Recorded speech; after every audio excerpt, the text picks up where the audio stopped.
I'm Tyler, and this is the AntiSocial Network. Don't look away. Let the fear wash over you. How? How do you manage every time to pick open a wound to a fresher hell? Welcome to your number one source of internet oddities. My IQ is the highest among all Reddit. That's not saying much. Here we host conversations with interesting people across the internet. There's something beyond the direct physical observable world. You can't quantify, you can't put under a microscope. If you don't want to, immediately adopt the Muslim understanding of that, that's fine. You'll get there eventually. You haven't heard of them, but I have. It's not just witchcraft, it's nerds. You guys are nerds. My parents didn't let me read Harry Potter, not because of the demonic elements. They just didn't want me to be a nerd. Join us every Friday for discussions on culture, entertainment, politics, religion, and whatever happens to catch our fancy that week. I've always deemed myself an evil capitalist. Because that's how they get you. They get in your head. They start making you ask funny questions. And before you know it, bang, you're a liberal. I thought it was a matter of record. Social credit deducted. You're probably thinking this is some pretty deep stuff, and you're right. Joining me this week is Wesley P. Worrell. You may notice that we're not doing video this week, just partially for convenience purposes, because this is the first podcast we've actually done in person at my home studio, and also because he is currently, for lack of a better term, public enemy number one among certain factions of the population. I like to keep my identity on the down low. People are gonna. Someone's gonna figure it out. I don't know who. Let's hope that people don't put two and two together. But I don't think I've done enough stuff where my voice is out there for it. They're not the ones I'm worried about. But that's beside the point. He is a infamous neo-fascist. Only in that I am right of Lenin.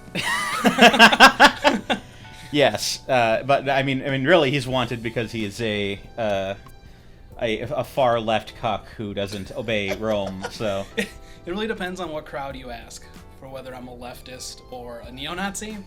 You know? But I've been accused of both in the last few months, which I'd say is where I want to be, just because I like it when both sides are mad at me, but I don't necessarily like being labeled either.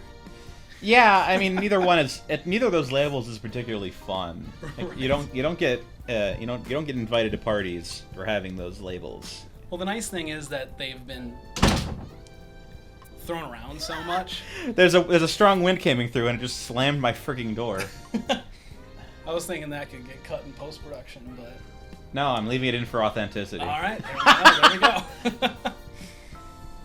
But the nice thing is that, like, a neo-Nazi and a fascist cuck, like, everyone's been called that so many times that they literally mean nothing. So it doesn't bother me. Well, it means something until they call your boss and make you explain to you why you decided you're going DEFCON 3 on a very specific group of people on Twitter. Well, I'll just go on the record then and say that I am neither a neo-Nazi nor a fascist nor a leftist cuck, at least by my own standards. Although, from my perspective, you are a filthy Romanist. So I am definitely a papist to the core, but not so much to the core that I go to, like, hell, basically. Well, that's an interesting question. Because I run the Screwtape account on Twitter, half the people I follow are just nut jobs, like people who are that take their beliefs so seriously that they cannot they don't think they can possibly be wrong. And one of the ones I follow is I guess for lack of a better word, a based ortho account, and all he does is just yell at people on Twitter and, you know, basically go DEFCON 3 on Protestants.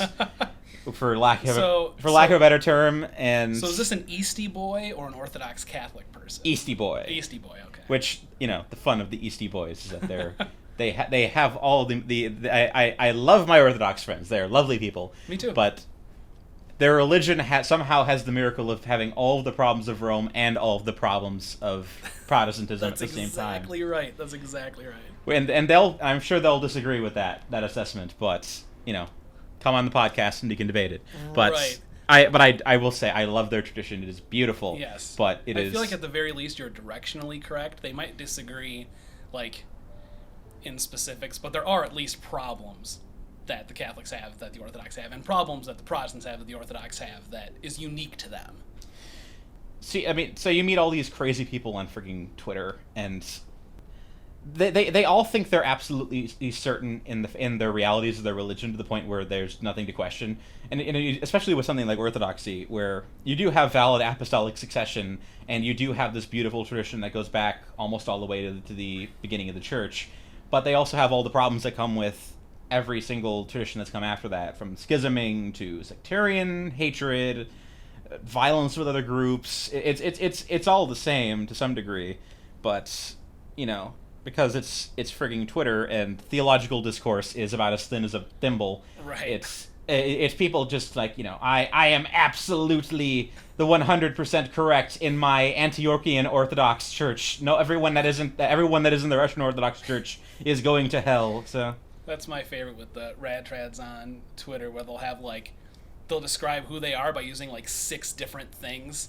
It's like the Tumblr descriptions. It's like pronouns. It's like putting your pronouns in your bio, but saying whether you want the Pope to be the king or just like a person who's in charge of certain aspects of culture. I don't even know the terminology. My girlfriend has described she's a big fan of the history of Florence. And one of the things she describes is just how ridiculously specific their politics was. Like, you could have, 2 political parties, and within those political parties, you'd have 50 subgroups, and one of them would be the person who thinks that the Pope should supersede the Roman Empire, but within that group, they still think the current Pope is bad. Or it's just like, it just keeps going down the line of just ridiculous specificity. And then, of course, you get to the at various points in history, every one of those particular groups gets exiled because they hiccuped the wrong way one day. Right. And it's just ridiculous. At some point, you're supposed to kind of.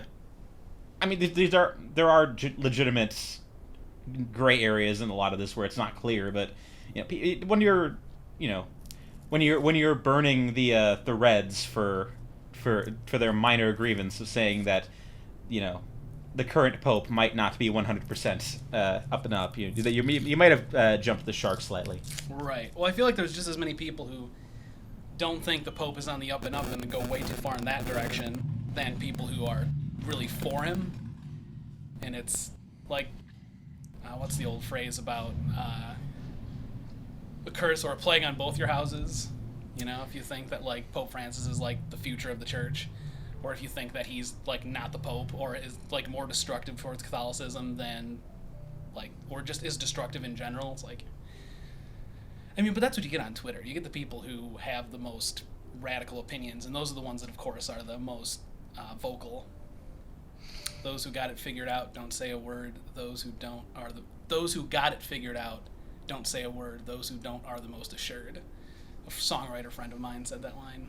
Although I think it's pretty similar to I think Churchill had a quote that was kind of like that, but which I guess is the best transition we're gonna get, because I specifically wanted to have you on because you've been raging against the trads lately, and I find me being Mr. Homeless ecumenical Protestant, I find it highly entertaining.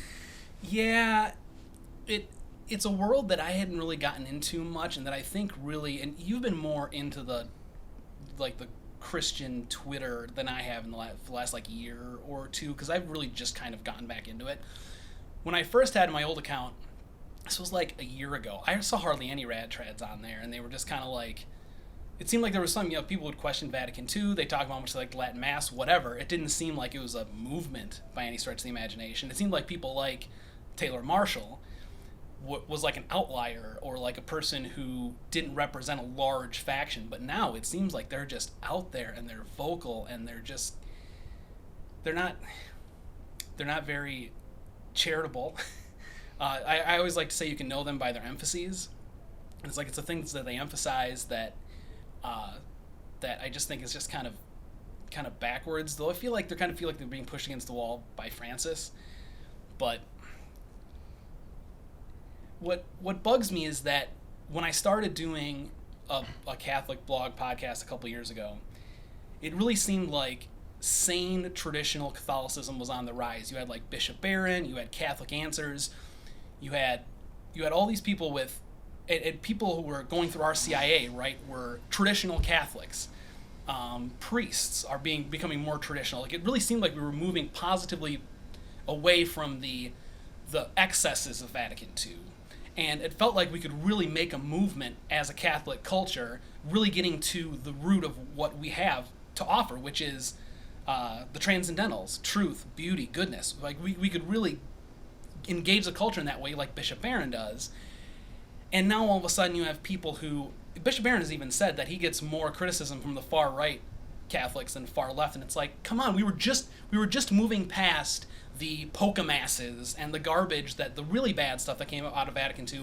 We were just starting to get to a better place, and now I don't want to use the word schism because that has like a real definition, but it's schism adjacent, I guess, to where they're just being so against a lot of just like normal traditional Catholic things. Like, you'll see them just like rallying against Bishop Barron, or rallying against like Catholic answers, and just like normal, and by any stretch of the imagination, like, I'm sure the Catholics on the left think that they're super far right, but then they're not far right enough for them, not traditional enough. I mean, I'm using like really vague terminology, but I kind of hope that the audience is intelligent enough to put it together. Let's step back a little for, the one confused evangelical who's listening to this right now. Okay. What would you say the difference is between a Normie Catholic and a Trad-Catholic? I think a lot of it has to do with emphasis. And one of the reasons why I was kind of hesitant to be on here to talk about this is because I kind of felt like, since you're not a Catholic, it would be like if somebody was going to go on a podcast to talk about how their estranged uncle was awful. And I was thinking, I don't want to talk about my family. Well, I don't consider myself an enemy of Catholicism in any reasonable measure. So. Well, not enemy, but just like, you're just talking, even if you're not an enemy, you'd be talking trash about people in your family, But then I thought, if that person was actually causing like the family to break apart, then I would want to say something. And that's the issue with like, to get to actually answer your question. Rad-Trads have different emphases about Vatican II, for one. Like, the biggest example of that is Bishop Barron is doing a series on Vatican II right now. It's part of the Word on Fire Institute. And one of his big things has been trying to say, hey, we haven't even done the stuff that we're supposed to be doing in Vatican II. It's just been abused. Let's actually bring this to the forefront, like the stuff that's actually in the texts. And Rad-Trads think if they don't think it's heresy, they think it's close, or at least it's leading people into heresy. So that's one. It's how you feel about Vatican II. Traditional Catholics are definitely against what they call the spirit of Vatican II, which was, the excesses. There were polka masses and real negative leniency with how the liturgy was done. The liturgy was de-beautified, for lack of a better term. Lots of excesses in Vatican II. Normie Catholics will criticize that, but are trying to get back to what it actually said, so we can engage the culture without being, in the culture, not of the culture. Where Rad-Trads will basically not have anything good to say about Vatican II. Well, backing up a little, obviously I'm aware of Vatican II for discussion, but what is it that upsets traditional Catholics about this, and what was it? But what purpose did it serve in the first place? It served the purpose of, they said, opening the windows of the church to the culture. So it was kind of like, we want to listen and move forward in a constructive way where we're like engaged more like in the arena, rather than like we're on top up here, you're on the bottom. And one of the big things was making the laity be more part of the Mass and more part of, the prayer life of the church. And just because, especially Vatican I, I actually am more of a fan of Vatican I than a lot of people are. I think Rad-Trads usually are. So I'm on the same page with some of this stuff. I don't think Vatican I was ever fully finished, though. That's the reason why. Because why I'm a fan of it is because in the context of they had to stop not almost right away. They got like a couple of the documents done, and then that was it. But history didn't look very kindly on Vatican I, and it kind of just seemed like we're shutting ourselves off from the world. We're shutting ourselves off from the modern world.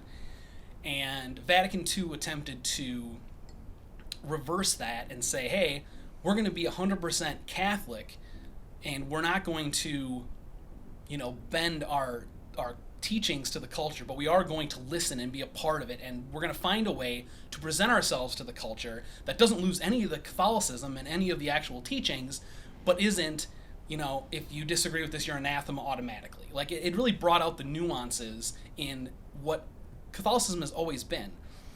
And that's where whenever I make arguments like this, or I talk about stuff like this, I always try to think of what a person who is more, well, first I just want to clarify that when I say rad trad, it's not necessarily a pejorative. Like, it's more just a descriptor. Like, is there a nicer way of putting it? I mean, I've there are more aggressive trads that I've dismissed as trad-fash. Trad-fash, okay. But I think that specifically fits onto a very specific label of Catholics that are essentially white nationalists, right, who want to use Catholicism as a tool to advance their nationalistic aims. Right.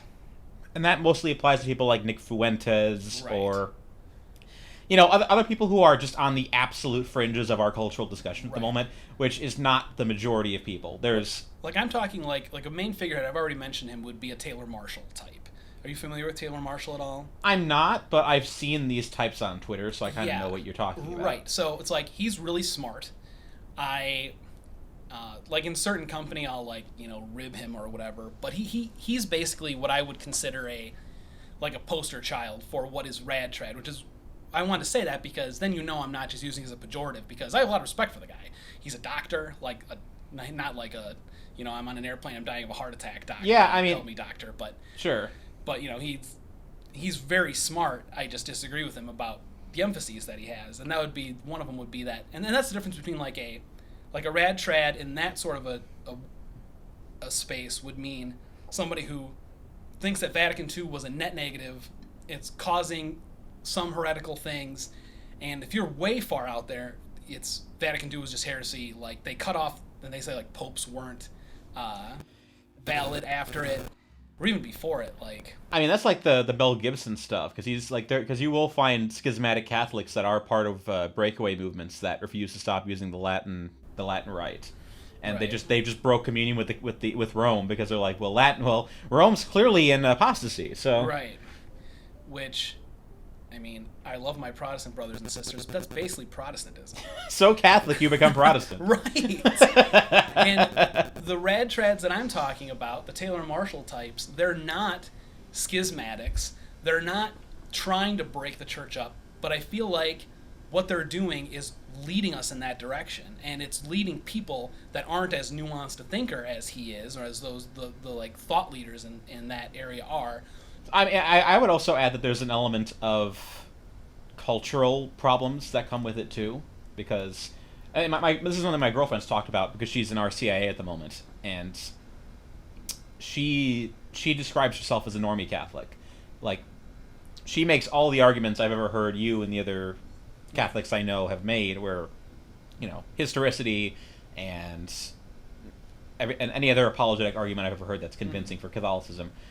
And she's been drawn into it, and she's taking it seriously, and she wants to be in communion with the Catholic Church, but she doesn't like the trads, and she doesn't like the trads specifically because at least not in every circumstance, because she is very traditional, and Me too. She's she's farther right than a lot of people, but she senses that among the trads there's this kind of character flaw of, I want you to say it, they actually hate women. There's a lot of trads who just don't understand that they actually are carrying a lot of genuine biases and hatred into their worship and their prayer life and their identity and the things they kind of express into the world. And they don't realize that, going out into the world and acting base is not, godly. Right.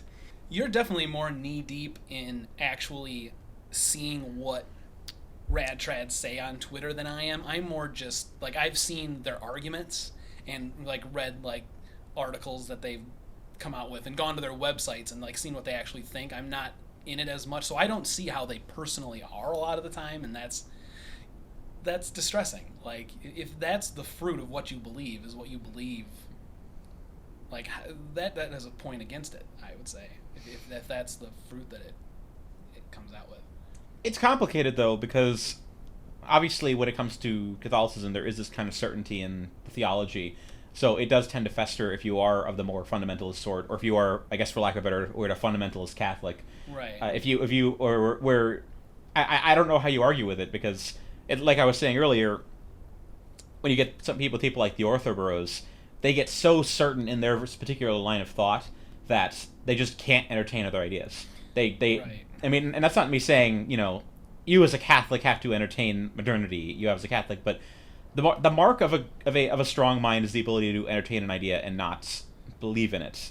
And I think some of the more fundamentalist types in any religion, they don't have the ability to entertain ideas. That's what separates fundamentalism from just intelligent people in any persuasion. Is it not only should you entertain things that you don't believe, but you should have good arguments against them. Because if you don't, how do you know that what you believe is true and what you believe is right? I mean, I faced that on my end of things recently, because I don't know if you saw my review of Ben Stanhope's book, but I put it up on Geeks Under Grace, and that website has a predominantly evangelical Reformed audience, and they got mad that I was saying nice things about evolution. It's like I got like a 5-paragraph comment about how my reviewing this was going to hurt people's souls, and how the website had betrayed its values by publishing it. And I'm just like, what are you talking about? This website has an open... Well, they've been reviewing books for forever, so this isn't new. But secondly, they have an open forum. They let anyone that's within the realms of their beliefs write for the website and share their opinions. And that means that we have some pretty progressive writers, and we have conservative writers, and we have fundamentalists, and we have... That's the way it should be. Which is, yeah, exactly. And there are times that website's driven me crazy, because I won't say who, but there are a handful of people at the website that either are or used to be like black nationalists, and they've put out reviews that I thought were awful. And so usually what I take is I use that same artistic freedom, and I'll pick a movie that's really edgy and I'll give it a positive review. Right. So like, oh, you're gonna frigging suck off Hamilton like that. I guess I'm gonna frigging turn make Gone with the Wind a 10 out of 10 movie. So, which I stand by that review. It's one of my best ones at that website. So you had a trigger warning at the top of it, right? Well, yeah, the website it's a Christian website, so obviously we have a content guide for the more sensitive among us. Mm-hmm. So. I will say one of the funniest experiences I ever had at a movie theater was going to see Wonder Woman with a bunch of evangelicals, like, not like the normal kind. I mean, like the kind that think that movies are sins. Like, one of the women there, she was just completely reacting violently at any time anything even mildly exciting happened, like it was a horror movie. It's like, okay, this is a frigging PG-13 action movie. There's no gore, there's no serious violence, and this woman is acting like she's watching Hacksaw Ridge. And I don't get some people, but I mean, I get where they come from, but some people are just too much. You were talking about fundamentalists, and the biggest flaw in fundamentalism is that it just shows that you're not okay with your own views. Like, you're not secure in your views. You're not secure enough to be able to say, I can entertain this other thing. If you're secure enough in your views and you know them well enough, you can say, okay, bring it on. Bring whatever challenges you have, and I'll either answer it, and if I don't, I better look into it more to make sure that I'm right. It comes with a humility, too, and that's one of the big things that I think Trads lack, is the humility that maybe this very specific way I look at Catholicism might not be the right one in all of its facets. There's not much of humility, and everything starts with humility, and it's a Christian virtue, but in order to be an intelligent human being, you have to have that, or else you just become a really annoying fundamentalist, whether you're on the left, on the right, whether you're talking about politics or religion or anything. Well, the funny thing is that it breaks the logic of Rome, too, because if you ultimately believe that Rome is the ultimate authority, and you're saying Rome is in error by signing Vatican II, or are you...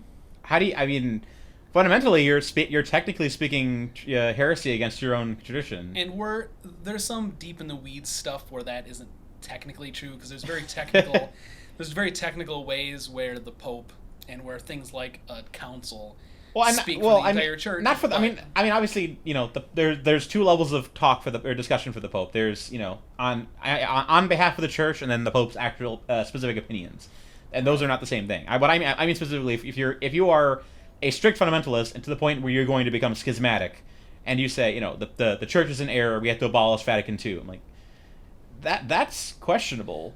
Right, you're right. There's not a lot of trust in the Holy Spirit guiding the church, and one of the things that bugs me about the fundamentalism about the traditional Latin Mass is that a lot of them will say, like, I saw this tweet a couple weeks ago from some Rad Trad account where they were like, if the Mass is this true thing, then why would it have to why would we have to make it something different? And it's like, y'all do understand that the traditional Latin Mass was a changed thing. Like, it was new once upon a time. It was an invention once upon a time. If you want to go back, become Orthodox. And I was going to say, the St. John Chrysostom liturgy. It's very beautiful. I was going to say, if this is something you and I probably are aware of, because we both attended Orthodox Mass before. Like, yeah. If you want an Divine older liturgy. Yeah, if you want to know what the oldest version of the Mass feels like, go to an Orthodox church, because that's about what it would have felt like for the apostles. But at the same time, the neither of us believe the Orthodox Church is the one true church, right? Because the most liturgical is not the same thing as being pious. It is right, or correct necessarily either. Which is not to say that Orthodoxy is wrong or heretical. I was, just for a little bit of context, I grew up ELCA Lutheran. I like to say before they went crazy. But shout out to all my ELCA friends. I'm sure there's a lot of you out there, and that's fine. I still respect that my youth minister, who's now a pastor of our own church, is still a really good friend of mine. I still love her and read her stuff and everything. But so I was ELCA Lutheran, and then for 6 years I discerned whether I was going to become Catholic or Orthodox. I basically decided that I was going to become Orthodox. I went through Orthodox Catechism class, and then it just never took, and I ended up, for various reasons, maybe we can talk about it at some point, becoming Catholic. But it's like, I have a deep love and respect for Orthodox. If I wasn't Catholic, I would definitely be Orthodox. But I mean, I've only been to one Catholic Mass, or Orthodox Mass, in my life, and I was very impressed by it, just in terms of, what you are expected to do and what your level of involvement was. The first time I ever went to a Divine Liturgy, I was on the fence. I was going to become Catholic. I was thinking about becoming Orthodox, and going to the Divine Liturgy made me think, all right, I'm becoming Orthodox, because it was the first time I'd ever been in a worship setting where I actually felt like I was in heaven. But that had to do with there were icons everywhere, on the ceiling, on the walls, everywhere, candles everywhere. It just, and no pews, so everyone's just kind of communal. The choir was beautiful. There wasn't even an organ. It was just like it was really like I was in a different world. When you enter the sanctuary, it is a different experience. It is like you are entering something completely different than normal life, which I think is part of the appeal. I don't know if you saw it, but I wrote a piece for Cultural Review back in May, I think, where I talked about the experience of how in one day I went to an Episcopalian cathedral, and then I went to an Orthodox Mass, and it was during times where I'm not in total communion with the church I'm in. One of the things I do is I'll do well, in the sense that I don't think the church is right. One of the things I do when I'm searching is that I go to multiple services a day. So, like, there'll be Sundays where it's like, okay, I'll go to a Presbyterian service, and then I'll go to a Baptist service just to see what both churches are like. Because, obviously, no two churches are the same. You're going to get slightly different, feel and a level of understanding at each. Especially in Protestant churches where so much is rooted in the sermon. And obviously, now that I'm more liturgical, that's less of a problem. But the cult of personality of the pastor, to some degree, yes, which I think is not great, but that's aside the point. Right. But one of the things I noticed was going to, you go to an Episcopalian cathedral and it just felt dead. Granted, I was at a relatively early morning service, so it's possible that it wouldn't have felt this way had I stayed at one of the later services.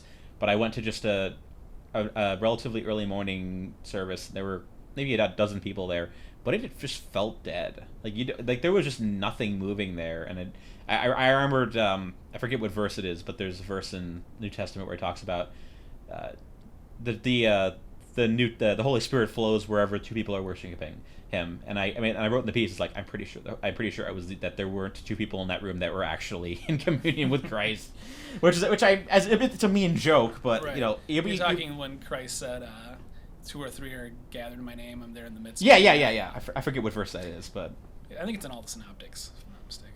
Okay. But then, 2 hours later, I'm driving down to Murfreesboro, and I go to I'd never been to an Orthodox church in my life. I walk in, and it immediately feels alive. First of all, there was young people there, which is that makes a big difference when you're at a church. If it's just grumpy old people, you notice just how dead it feels, because it's just people that are there just they're waiting out the clock. But the mass I went to, they actually had an infant baptism. And they did the full, full immersion, yeah. Where's the money, Lebowski bit with the baby, and it was a very fascinating experience. And thankfully, I had a friend next to me who could just kind of whisper, like, do this, do that, ignore that.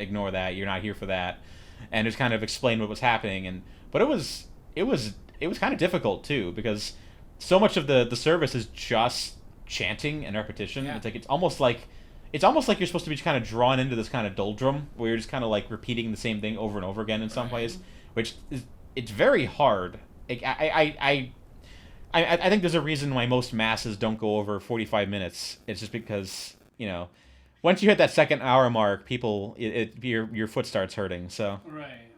I feel like they would say that that's a point in their favor. Yeah, but I agree, but I feel ya. Masochism is not, It's not. It does not make you a more pious person. Clearly, you're not wearing a hair shirt too. Well, yeah. I mean, I move towards Anglicanism, which is, it feels like you're jumping off the Titanic into a freaking lifeboat. So, while we're talking about liturgy, I do have to give TRADS credit for keeping the traditional Latin Mass alive, and for their emphasis on it, which can be healthy, and I feel like was healthy under Pope Benedict. Because it's a beautiful service, it should be done still, and there is a difference, and I especially understand, I was in a larger metropolitan area before I moved to Nashville, and when I was there was these big churches which had the ordinary form of Mass with incense and chanting and candles and choirs and organs, and I could go to like 6 or 7 of them on a given Sunday, whichever one I'd want to go to, more than that even. So when I'd hear the complaints about the ordinary form, I'd be like, well, okay, so some smaller towns or some smaller parishes, or like 70s parishes, aren't going to have the greatest architecture or music or whatever, but I kind of felt like the church was growing out of that. Well, that's a point in the favor of the Orthodox, is that church I went to, it was clearly just an old Baptist chapel, and it converted it into an Orthodox one, but it was like completely bare bones except for the icons, and it still felt more alive than the cathedral did. Really? Yeah. Yeah, that's interesting. I went to a Catholic church around here in Nashville this last Sunday, and it was in that like 70s, like it had that like 70s vibe with like the high ceilings and where like if you're a kid you look up and you count all the bolts in the rafters, and I had just been spoiled, I think, in the old churches where it's just like they were all just so beautiful that it was harder for me to get into that. But I was going to give a point to the TRADS because I didn't understand just how pervasive really subpar versions of the ordinary form of Mass were. And now that I see that, there's a huge difference between going to a normal Sunday Mass in Nashville, except for maybe 1 or 2 places, and going to a traditional Latin Mass. There's a huge difference. Like, you actually feel it more. But that doesn't mean you latch onto that and just like go so far that you basically denigrate the ordinary form and say that it's like almost invalid. They don't say it is, but that's directionally correct. Although to borrow Scott Adams' phrase. One of the funny ironies I've heard is that apparently the average Episcopalian Mass is actually technically a higher Mass than the average Catholic Mass nowadays. Yeesh. because of the way the Vatican II has kind of debeautified a lot of their stuff. Like, I think every single Episcopalian church uses incense, which is not a mark in their favor, to be perfectly frank. I mean, the average Episcopalian priest is a woman. I was gonna say it is it's like the Orthodox thing. More liturgical is not necessarily more correct. And also, there's like, we have more than 4 churches a city, you know? So there's going to be more room for the stuff that's not as good. Yeah, like, unless you're in the countryside, in which case you just have the one Catholic church that, you know, it's mostly the immigrant workers that are going to it, because none of the locals go to it. So every towny Catholic church I've been to just takes on the atmosphere of whatever other churches are around it, basically. Yeah. So if there's more deeper liturgical tradition around it, it'll be more deeply liturgical, and if it's more, you know, freewheeling, as it were, then it'll be more like that, like less liturgical. I don't want to say what extremely rural suburb I'm in, but there is a Catholic church around here, and at some point in my life, I want to just visit it just to see what the character of the place is, just because I want to know just how deeply compromised it is by having to be as far outside of Nashville as it is. Just because I'm curious if what I hear is correct, and it actually is lower mass than the one I go to, which would be really funny. But I just as a clarification for myself, because I actually don't know this. I've never been to a Latin mass. What is there a significant theological difference between the Latin Rite and Norvis Ordo? There are, but I'm not the kind of person to talk to about the specifics of it, because I've been to it a handful of times, and I haven't really done a lot of research on a lot of the stuff that's different about it. But there's, if you believe, like you were talking earlier about, if you're saying that the church is wrong in doing something, then do you trust that the Holy Spirit is working through the church? And if you do, then you trust that the development is not going to be something that's going in like a heretical direction. And I do know that the ordinary form is very similar to even Orthodox Divine Liturgy. It's not radically different. You still have the same structure and the same general understanding of the process. Although one of the things I've heard is that the Norvis Ordo there's basically is just more options. I've heard it's more options, and it's also more focused on scripture than the Latin to some degree. Yeah, and it's definitely more focused on participation of the laity, which, if it were up to me, we'd go back to the original Vatican II conception of the ordinary form, which was still mostly in Latin or all in Latin. Like, that's what they said we should still be doing. Chant was supposed to be preferred over, singing and, pianos and stuff, which can be done well, but, it wasn't what it was initially supposed to be. It's like, that's what I wish we could go to. I wish we could do an ordinary form that was very reverent, very liturgical, which, like I said, in the last place that I lived, I was spoiled with. It was everywhere.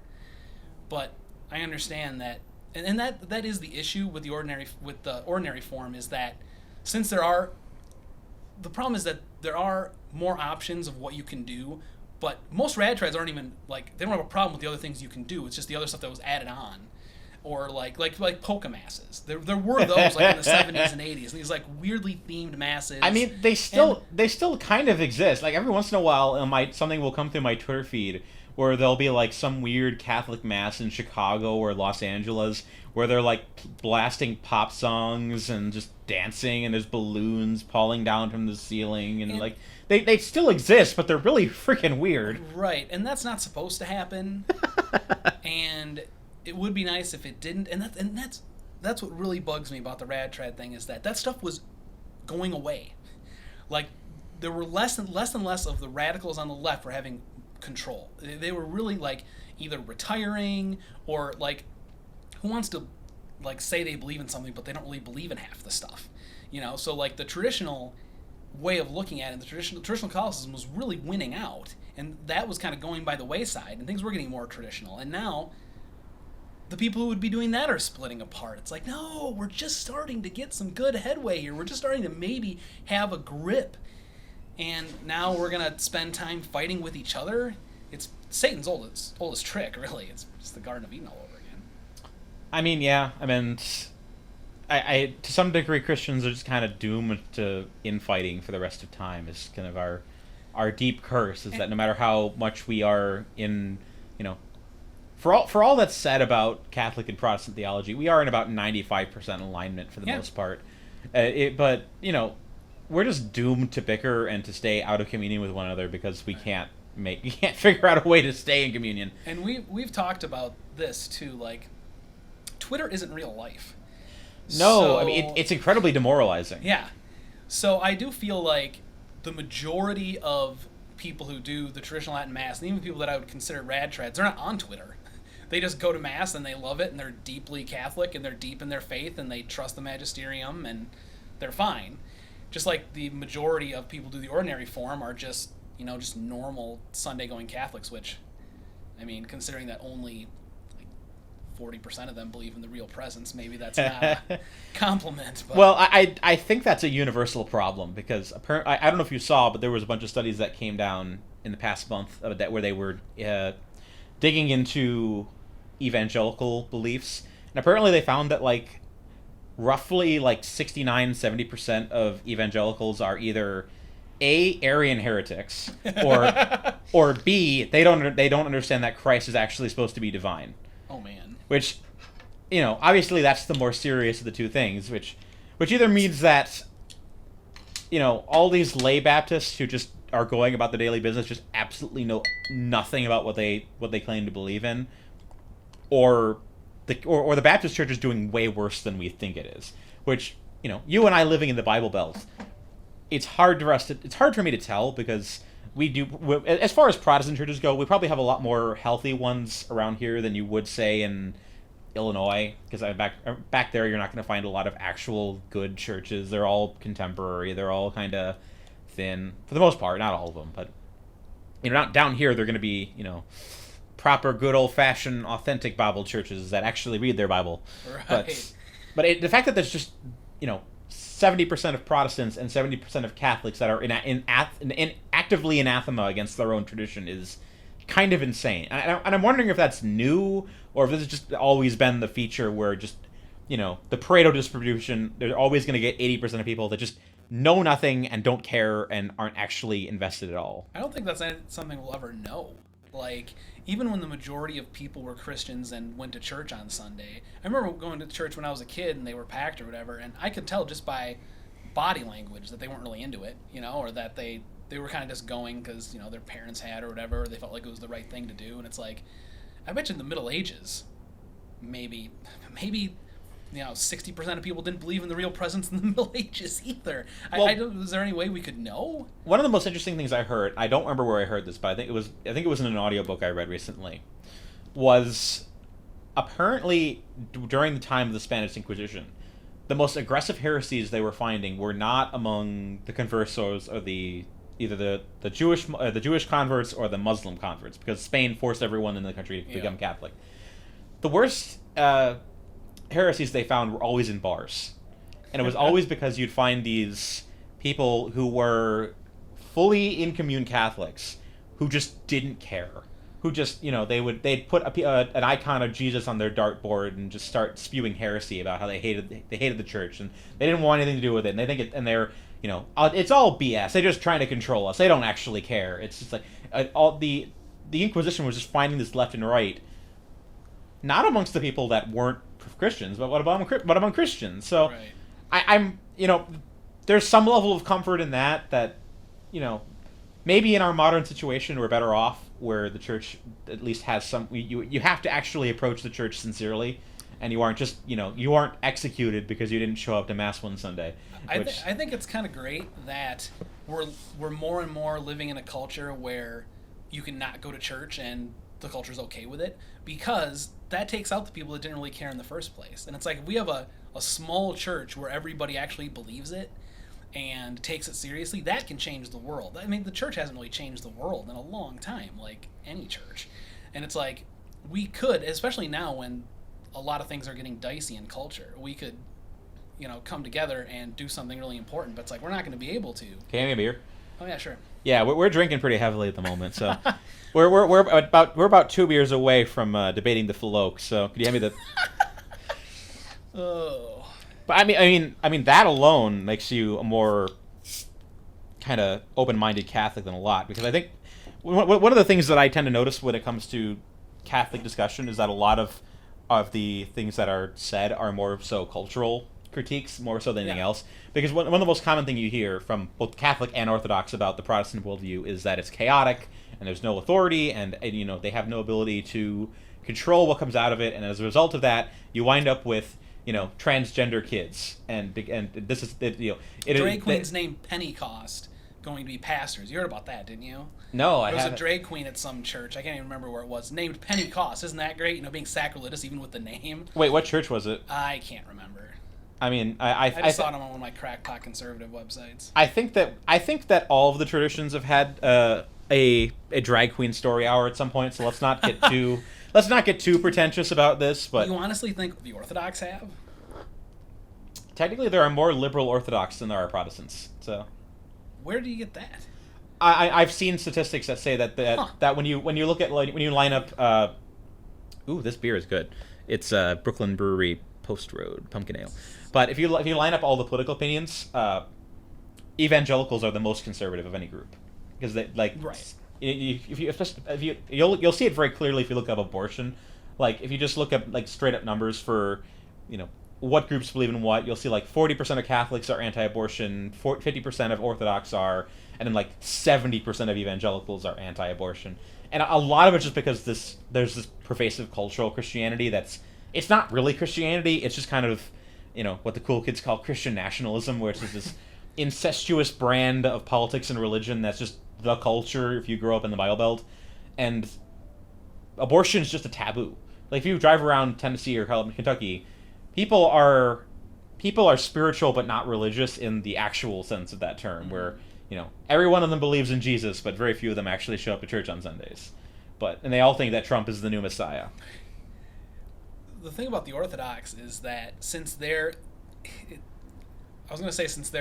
theology is more liberal, which sounds ridiculous because they go so far back and they haven't changed a lot. Well, liberal theology is a different.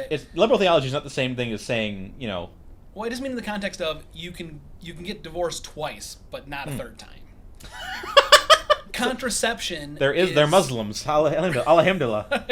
Contraception is basically an open question in the Orthodox Church. They've basically come on, from the vibe that I've gotten, they're okay with it.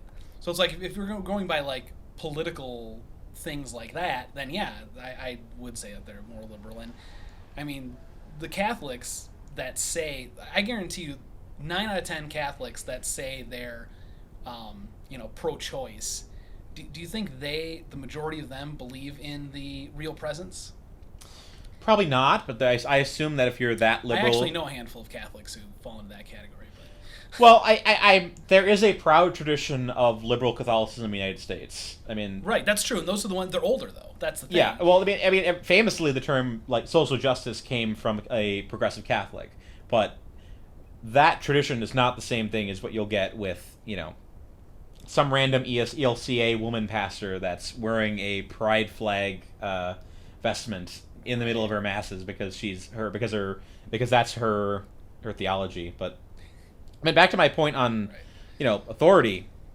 The number one argument I think that's drawing so many young people to the Catholic Church right now is the argument of authority, because they want that cultural authority to rain down and basically crack down on everything, because they draw the line between Martin Luther allowed you to be free, therefore now your child has to be trans or you go to jail, and they just draw a straight line between those two things. And I'm sure, and there is a fair argument to be made about the nature of religious pluralism and progressivism, but it's not as fair as I think some people tend to make it. There's a little more nuance to it. Yeah, there's more gray area. Which I think ties into the trad thing, because to a large degree, I think the same arguments that particular strain of trad Catholicism use, there's no difference between saying you could replace the word Protestantism with liberty, and you get the same result. It's just I'm saying removing the authority of the Catholic Church creates liberty, and people use liberty for bad things, which that's not a great argument, especially in our culture where we tend to care about our choice. But obviously, you and I care about orthodoxy and the ability to carry down tradition through the age. And I may be, a filthy Protestant, but I still believe that you have to marry your beliefs to some level of tradition in order to understand it, because otherwise you become, Unitarian Universalist, completely have no understand and no value in your beliefs at all. So to take the authority thing in a slightly different direction,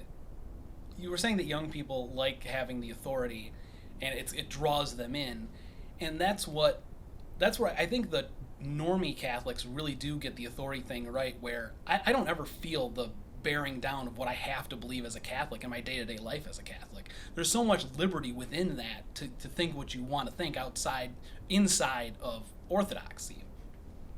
Whereas and that's where, since we're coming together and we're going towards this better, more serious, more traditional, more liturgical thing where there's more Eucharistic adoration, younger people are more believing in the real presence, that sort of stuff. Priests that are going through formation to become priests are more serious and traditional than definitely the priests like post-Vatican II, or even like as recently as like the 80s and 90s. And with the authority question, since we can go somewhere, we can grow in that way, dividing ourselves by saying, well, the authority was fine until Vatican II.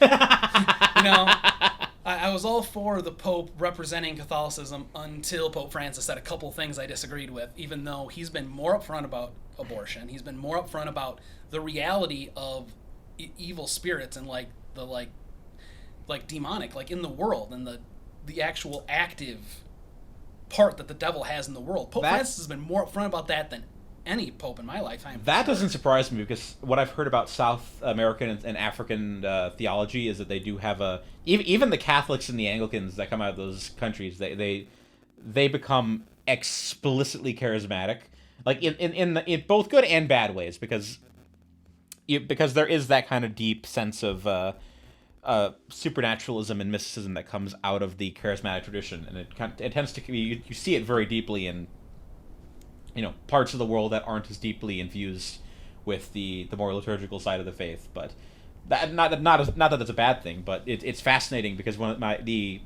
I believe the current Archbishop of the Anglican Church of North America did all of his missionary work in South America, and he came back as one of those, not a full charismatic, but he's definitely one of those.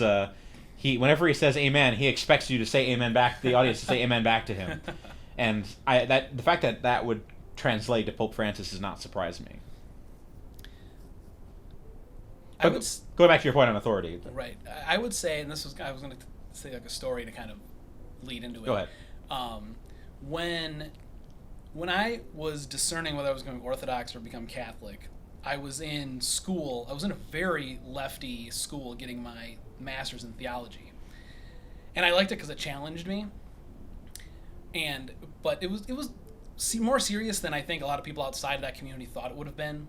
And my class in the sacraments is actually what convinced me to become Catholic, because of the idea. It's funny because Chesterton got me really far to almost becoming Catholic, and reading Fulton Sheen kind of did the same thing, and just looking into the church fathers and everything.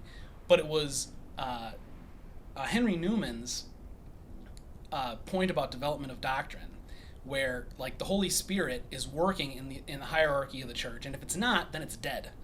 And one of my big sticking points was, like, for example, the same 6th century council, like it wasn't an official council, it was just like a local council I think it was in Spain, that put the filioque in the creed, also said that personal confession to a priest wasn't allowed.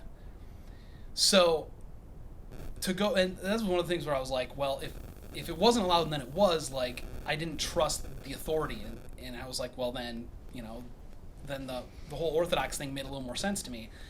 But once you realize that if something's living, it has to grow, and if that thing is living and it's growing and it has the Holy Spirit behind it, because the Catholic idea is that Christ founded the church, and in lieu of him physically being there, the Holy Spirit guides the church. And if you're not growing, you're dying, like literally. And that's where the authority question in the Catholic Church makes sense to me, is that if Christ founded the church, the Holy Spirit is guiding it like Christ guided it, then your default position should be trust. that doesn't mean that you should go along with it no matter what, and there can be questions. But and I think that's one of the things that really separates Normie Catholics from Trad-Trads is that there is not so much a healthy skepticism as just a really specific, unhappy, angry kind of just kind of like tearing it apart. And it's like if the church is a living organism that's actually led by the Holy Spirit, maybe have a little bit more humility and be like, hey, like maybe I'm the one who doesn't get where it's going. This is actually something I've been. It's mildly tangential, but it's something I've been mulling over just in my recent thought, because I definitely don't. I meet lots of insane Catholics and Orthodox online, but I also meet lots of insane Protestants, fun enough. And one of the things that drives me crazy about Protestant thought is this line that says that, the Catholic Church was so corrupted that it was damning souls to eternity up in the Middle Ages. And I read that and I'm just like, that doesn't sound right. That doesn't sound right at all. So my belief as a relatively homeless Protestant is that there is something that we call authority, but that authority doesn't necessarily belong to one tradition, because it's something I've seen manifest outside of any one tradition. And the example I always use is someone like my grandmother, who is the most Baptist soul you've ever met in your life. But if she was Catholic, she could have been a saint. Like if it's hard to explain this in a way that doesn't sound just like overtly sentimental, but there are a few people in my life who I'm sure went to heaven as much as my grandmother did. Right. And it's because when she's the kind of person, when you met her, she gave up everything in her soul to other people. Like, it's the kind of person you say, the Spirit is working through this person. This is a person who loves unconditionally and gives and gives and gives. And this is like... I feel the same way about my paternal grandmother, and yes. She was Lutheran, so... Yeah. And which is one of those things where you every once in a while you'll still come across someone in all of our traditions that's like, everyone outside of my tradition is going to hell. And I'm like, yeah, good luck with that, buddy, because right. it's denying observable reality. However you want to gauge what tradition is the most effective and which is the closest to truth, there is the only word I can describe to it is mere Christianity, as right. C.S. Lewis would call it, where there is this vein of authority that flows through all traditions of the church, and that as long as you are in touch with this vein, you can be saved. Now, that doesn't mean that, if you're Baptist and you believe that the communion is just a tradition, that doesn't mean you're right, or it doesn't mean that if you're Orthodox and if you're exclusively eating it out of a spoon, that doesn't mean you're correct. But it means is that there is, by actually living out the life of Christ, in tandem with the church and the sacraments to some degree, you are to some degree in obedience with the authority of the Holy Spirit in Christ, even if your tradition is wrong, which is a concept that's kind of hard to communicate to most people nowadays. Right. But especially when it comes to the trads, the fundamentalists, I have no idea how to translate that in a way that they would actually be considered of. What fundamentalists don't understand is that God's not stupid. God can see to people's hearts, and even though, as a Catholic, I believe that the Catholic way is the way to get to Christ, is the normal way to get to Christ, God works with everybody wherever they're at. And there's a prayer in the Rosary, lead all souls to heaven, especially those most in need of thy mercy, and it's like, we want that, and it's like God gave us the church as a way to have direct contact to him. Like, God became man so that we could become God. So we could become, like, intimately knowledgeable of him, and we could actually commune with him. But that doesn't mean that he can't commune with other people in other ways, or he can't get to people's hearts and know what's in there outside of the specific way that he's laid out to get there. It minimizes God to such a degree to say that he can't do that. He has to do it exactly how coincidentally, exactly how I think he does it. Which, ironically, is technically the least Catholic opinion you could take, because because that's such a, in spirit, that's such a radical. There's a Calvinist spirit behind that sentiment, if you will. Explain what you mean by that. Just the everyone but me is wrong. I know the way because I have read the scriptures. Right, yes. I mean, just in sentiment, not in theology. Right. Well, I mean, I'm criticizing that, obviously. Like, I will. It's a very small way of looking at God. I think a lot of fundamentalists of any stripe, and that we all have fundamentalists in whatever group we believe, and all of them they make God so minusculely small. It makes no sense. And that's one of the things that changed with Vatican II, is that it was clarifying what we believe about, who is damned and why. And it wasn't just we're making up something new. It was, this is what the early church fathers were saying too.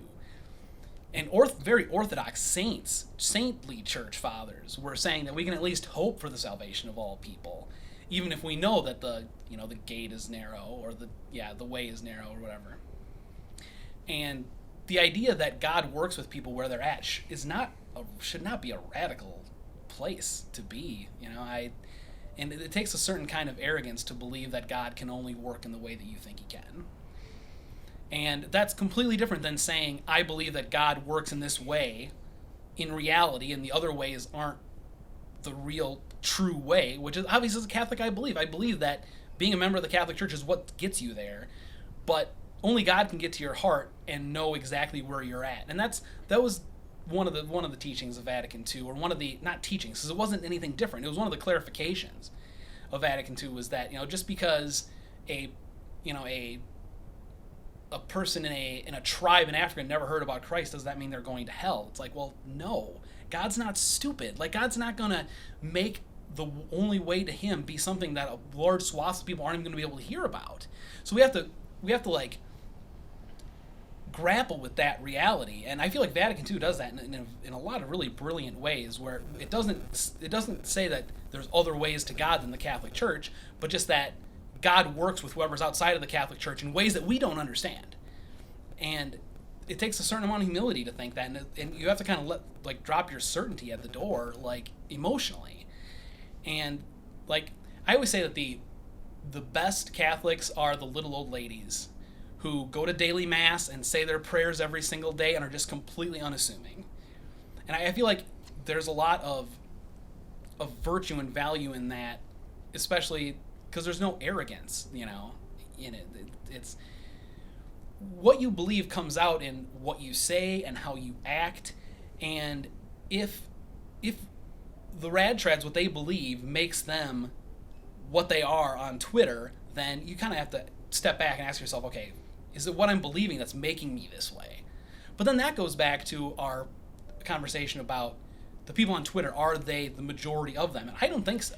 No, well, Twitter's not representative of any sample at all. It's Right. it's just the vocal minority of usually terminally online, melancholic, emotionally unstable, Right. much like myself. We can relate. So yeah, it's not like I had to tear it out of my veins eventually. I was like, I can't do this. But yeah, anymore. but there is that certain level of humility where you have to come to faith with that realization that just because you are engaging your tradition does not mean you are saved necessarily. I mean, the road is narrow for that reason. It's there's plenty of people that call themselves Christians who will approach the gates of heaven and realize that they were never truly Christian. And as I've said, one of my recent musings that I've jokingly said with my Catholic friends is, I'm pretty sure John Calvin went to hell. Not because I think his theology is terrible, but because, he started a theocratic state in Geneva and burned people at the stake, and all of his followers proceeded to make martyrs of half of Europe in their process of trying to unleash the one true faith that, as Lutheran satire put it, that Jesus did not actually die for all the world, which I don't hate. I think that in some regards Calvinism is one of the more serious faiths, but I also think that when you hit that level of it, you are an anathema, and that you've reached the Oliver Cromwell levels of we're not going to defend you. Right. And so that is my spiel on John Calvin. But just because you have a coherent faith and have something and you are obedient to the traditions as you understand them, it's not a pass. Right. The goal is that these traditions make you more like Christ, which I think is one of the failures of people, because the Orthodox dude I mentioned earlier, one of the things he said is that categorically there is no heresy insofar as you're obedient to Christ. and I just sat there and think, all elements of the church can become idols insofar as they, in your mind, become replacements for Christ. Right. Like if you make them like there's a famous Simpson episode where Homer Simpson is praying to the waffle on his ceiling and he thinks it's God.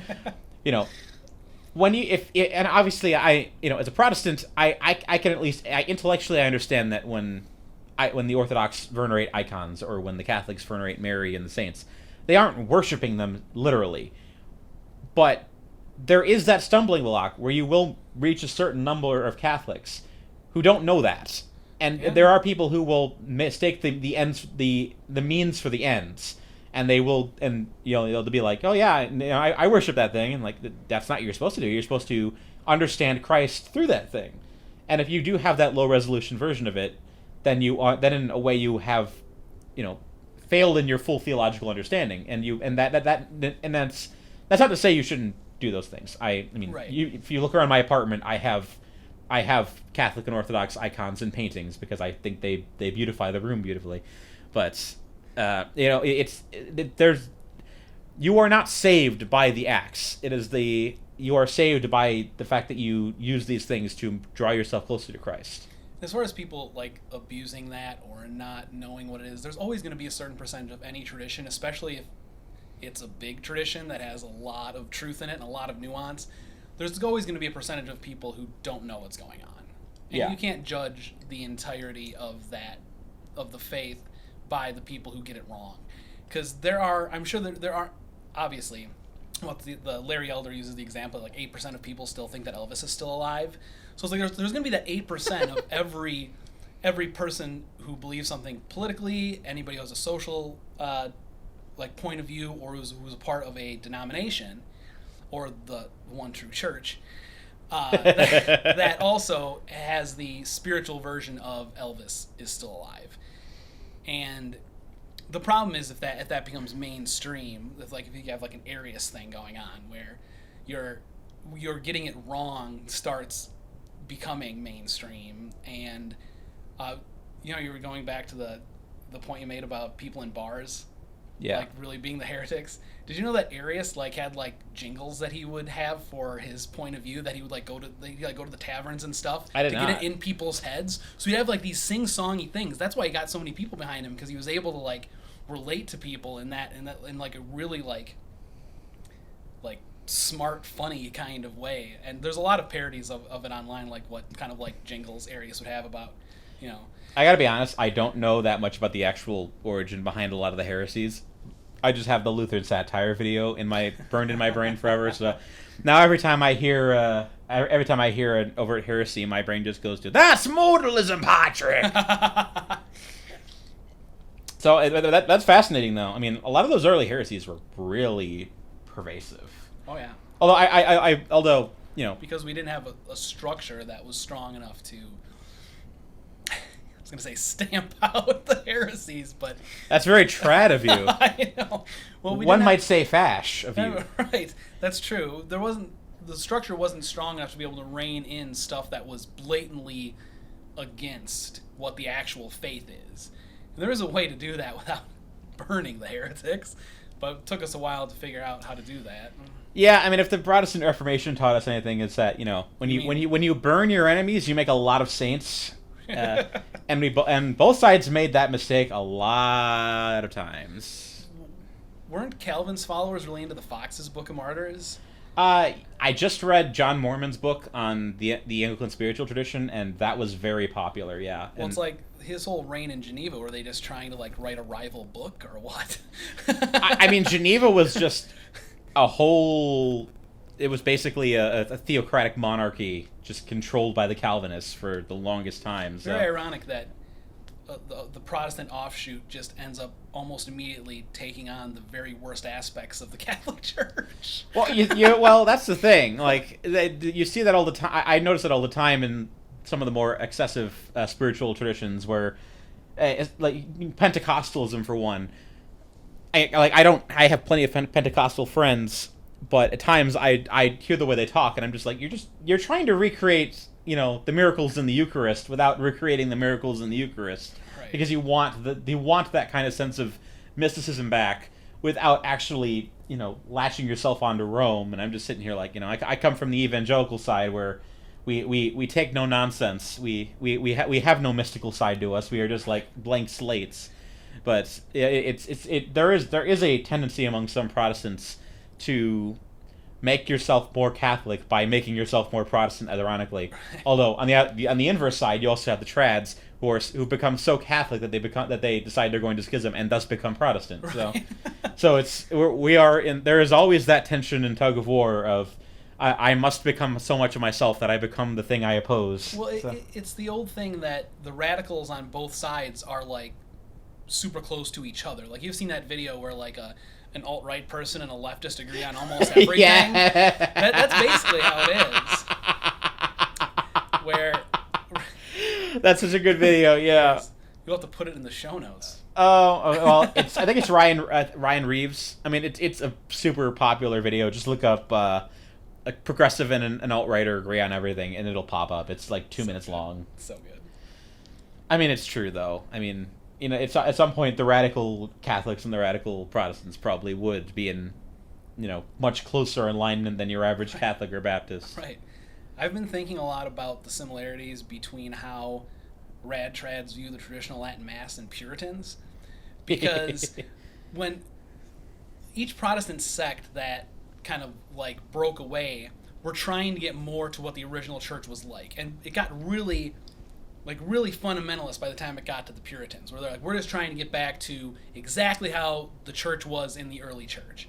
And the rad trads of the TLM are doing that, except only going back to the Latin Mass. Yeah. Which is like, and which goes back to my point about the tweet that I saw about how why would liturgy need to be reformed? It's like, well, because we're not speaking in Aramaic and doing Mass at 7 a.m. or at daybreak on Sundays. That's what, if you want to go back to the original church, you have to do Mass in a house. I was gonna say at daybreak in Aramaic. If you're not doing that, then the liturgy has progressed.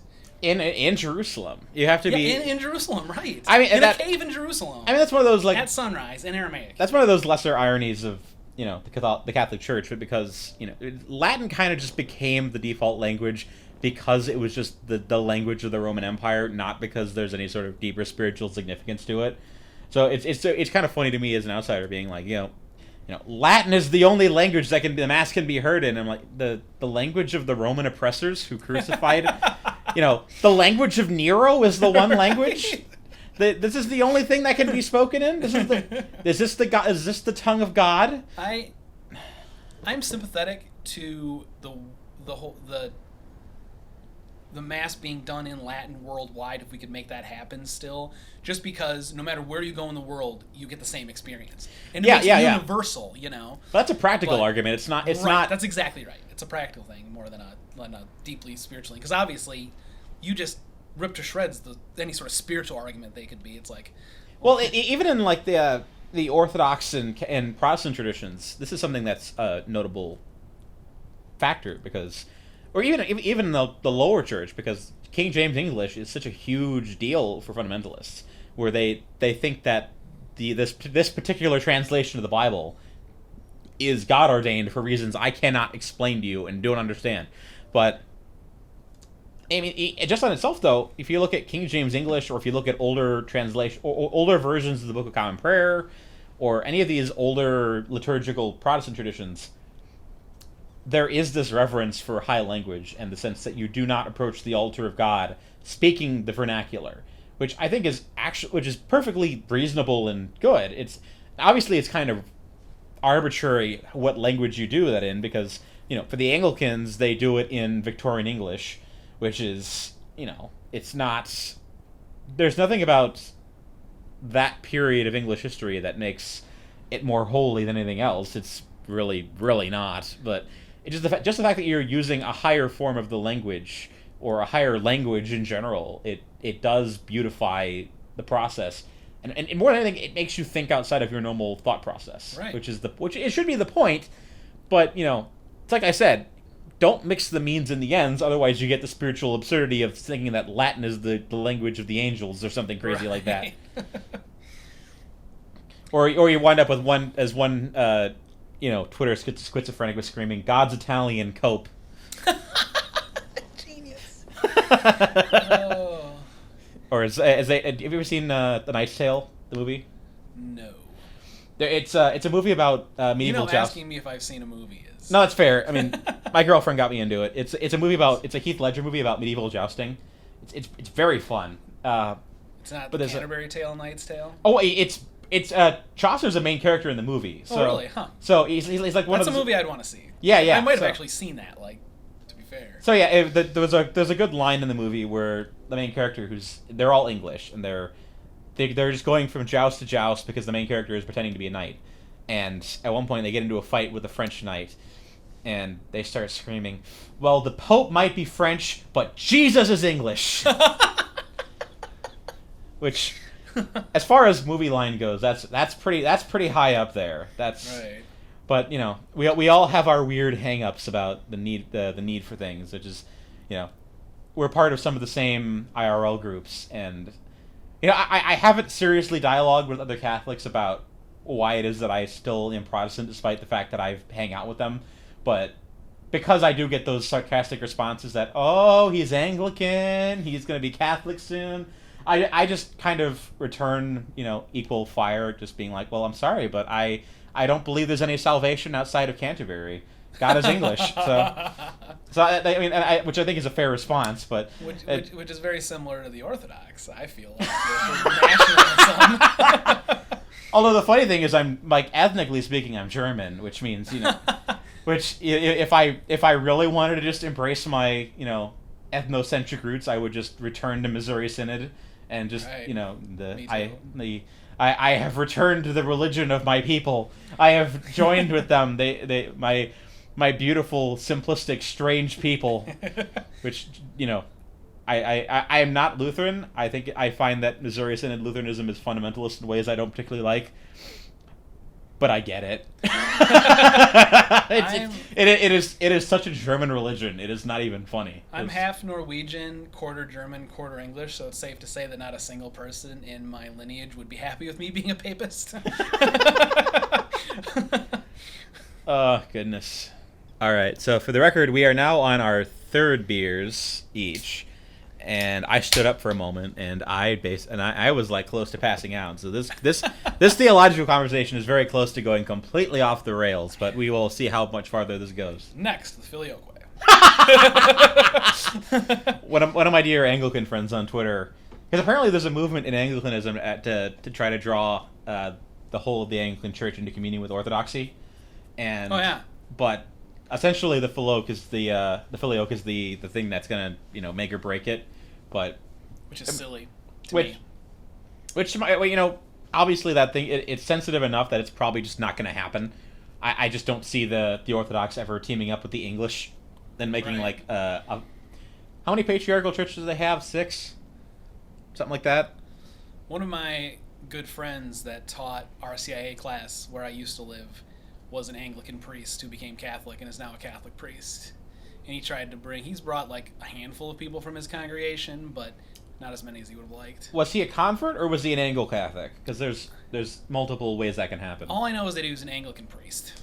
Because there was Anglican. Because there was a moment following the Episcopal Schism in 2007 where a lot of the more traditional high mass Anglicans actively sought out the Catholic Church and agreed to go into communion with them, which obviously not all of them did, but essentially it was just a way for a lot of them to kind of actively protest the way that the Anglican Church across the world was starting to get more progressive, and at that point it was at that point the Episcopal Church was ordinating female priests and ordaining homosexual marriages and things me as a libertarian might not be as bothered with as somewhat, but they're against the core creeds of the church in any sort of reasonable understanding of them. So you did probably get a solid number of older congregations straight up joining the Catholic Church. But fun fact, there was an ELCA conference, it was 2008, 2009, 2010, somewhere around there, that decided they were going to bless same-sex unions, and at that conference, lightning struck the building they did it in. I was like, oh. And because that caused a huge schism in the Lutheran Church, and a lot of the churches broke away at that point. So not from being Lutheran, but from being ELCA. I don't know when the Missouri Synod broke off, but I always respected the Missouri Synod as kind of being the upholders of the Lutheran faith. Cause, yeah, they were always the more serious ones, even when I was banging. Yeah, I mean, it's sad though, because the Lutheran, me being Mr. Ecumenical, it's sad. One of my mutuals on Twitter pointed out that in Germany, the actual Lutheran Church, which is, in theory is supposed to be the head of the global Lutheran Church, they've effectively dissolved as a political institution, and now the number of Lutherans in Germany is smaller than the number of Catholics, which is it's a bad sign, but given that all the Catholic bishops in Germany are an active heresy against the Catholic Church. That is true. Something about Germany just seems to set, there's something in the water there that just makes people crazy. There's a great Michael Knowles bit about Germany and how it's basically always just been from Luther all the way till all the Nazi stuff, how crazy Germany, all the crazy shit has come from Germany. I don't want to besmirch my people too much. I mean, but... I'm a quarter German, and there's been some good. I mean, there's really? been some good. Which part of it was the good part? Which is the important thing to ask. The quarter of me. I mean, there were some composers from Germany that were all right. Wagner, that famous... See, that's a point in the other direction. But even Jewish people love Wagner, his music, That is true. I heard a Dennis Prager spiel on Wagner once, and that was interesting. Kill the wabbit. I'm just drunk enough that's extremely funny to me at the moment. A deep dive, at this point, a deep dive Looney Tunes bit. If you want to go to know a nice story about how, for the rad trads to think even less of me, the way that I accepted the church's teachings on the Blessed Virgin Mary, because when I started looking into Catholicism, I was working at the cathedral in St. Paul, Minnesota, and it was the first time I had ever encountered really smart Catholics. The church I went to was fine with Catholics, and they just kind of talked about the differences or whatever. But I had never really talked serious theology with serious Catholics. And so the whole praying to Mary and praying to the saints thing didn't jive with, my Protestant background, which pretty normal for Protestants looking into Catholicism. Yeah, I feel that. And I talked to a friend who's he's really into history and literature, and I told him about it. I was like, the Virgin Mary thing really just doesn't make sense to me. And he was like, well, what the Virgin Mary is, and this is a heterodox thing, it's just kind of the door that opened for me, is the Virgin Mary is the ultimate version of what all the other cultures thought were moon goddesses. And the female god, not god, but the female figure that you looked up to, all the pagans, the divine feminine, divine feminine, exactly. And that it just clicked. I was they were close. That's always, God put that there as a path to the actual truth, which, the Christian teaching is that, even the Jewish teaching is that God started with the people in a way that they could understand and revealed more and more as we were able to understand it. And I feel that was a seed that God planted to all these cultures around the world to understand what the actual truth was about the Blessed Virgin Mary. It just hit me. I was like, that's it. Yeah, it's a stickler for me because obviously when you come from the Protestant background, you do it is a challenging aspect of the faith of Catholicism to actually deal with, where it does seem pretty mutually exclusive. My ecumenical, middle of the road opinion on this is that people can come to church to Christ through Marianism. At times, though, I do find that the theology goes very far into the esoteric to the point where I don't know how to entertain it or to integrate it in a way which it makes it more problematic than other things, because I've seen so many Catholics use Marian apparitions as arguments in favor of Catholicism, and I'm sitting here okay, I know Protestants that think that this is just Satan appearing, and I don't think that's true, but I also think that even if this isn't actually Mary, then people are still being drawn to Christ, and I'm happy for them. But I also don't think that every religious apparition that's ever happened is true. So to me, Marian apparitions are like the Shroud of Turin. It's not a thing that should make you say, it's not a proof, but it's something that is interesting enough to where, and there's not a lot of answers for the deeper ones. There's a lot of them that are just like bunk, but if you actually seriously look into some of them, it seems like there are no natural explanations other than actual appearances. Jimmy Akin has a couple of episodes of his Mysterious World podcasts about the ones that are more like seriously might have happened. So for me, it's not as much of it proves Catholicism as it's a really interesting thing that you got to kind of keep in mind. You can't just write it off, because a lot of them, if you actually dig into the history and literature and like the evidence behind it, some of them, not a lot of them, I think there's maybe like 4 or 5 that I would ascribe to seriously. But Fatima, Guadalupe, Our Lady of Aikido in Japan, I think, is the most. There was I didn't know there was a Japanese one. There's a Jimmy Akin's Mysterious World about it. I would definitely suggest listening to that, and I think one thing especially atheists don't understand about Catholicism is that we really try hard to see natural explanations for everything. Demonic possession is a good example. Like an exorcist will not assume that it's a demon if someone says, "Oh, I'm possessed by a demon," until they can go through every single possible thing that might be otherwise. They don't just automatically jump to the supernatural. No, behind me I've got a copy of Father Amorth's book. I don't know if you're familiar with the JonTron episode on Devil and Father Amorth, the William Friedkin movie, which is one of the worst documentaries ever made. But the actual guy is supposed to be interesting, and I haven't read the book yet, but I got a copy of it. And it is fascinating. I actually don't know what the mainstream Protestant response to demons is, because I think for a lot of history, what Protestants just do is if someone gets actually possessed and they don't know what to do with it, they just send them to the Catholic Church, which is one of those weird things. Which is one of those weird things. But at the same time, you will come across a lot of these Pentecostals who they're like, I saw a man who was possessed, so I walked up to him and I saw the demon exit his body, and I saw Jesus descend upon him, and I'm like, what the frick are you talking about? So I'm just like, okay, I don't know how to process any of what the people are talking about right now. I think that's possible. Oh yeah, I mean, we live in a weird world if the only 2 tracks of Christianity that are correct are Catholicism and Pentecostalism. Like, I don't know how to rationalize that. We're pretty tight with the Pentecostals. Like a few years ago, Pope Francis had like a video thing that he sent to the National Pentecostal conference or whatever. I have a Pentecostal friend, and when I told him I was becoming Catholic, he was actually really interested. Which I always assumed that they were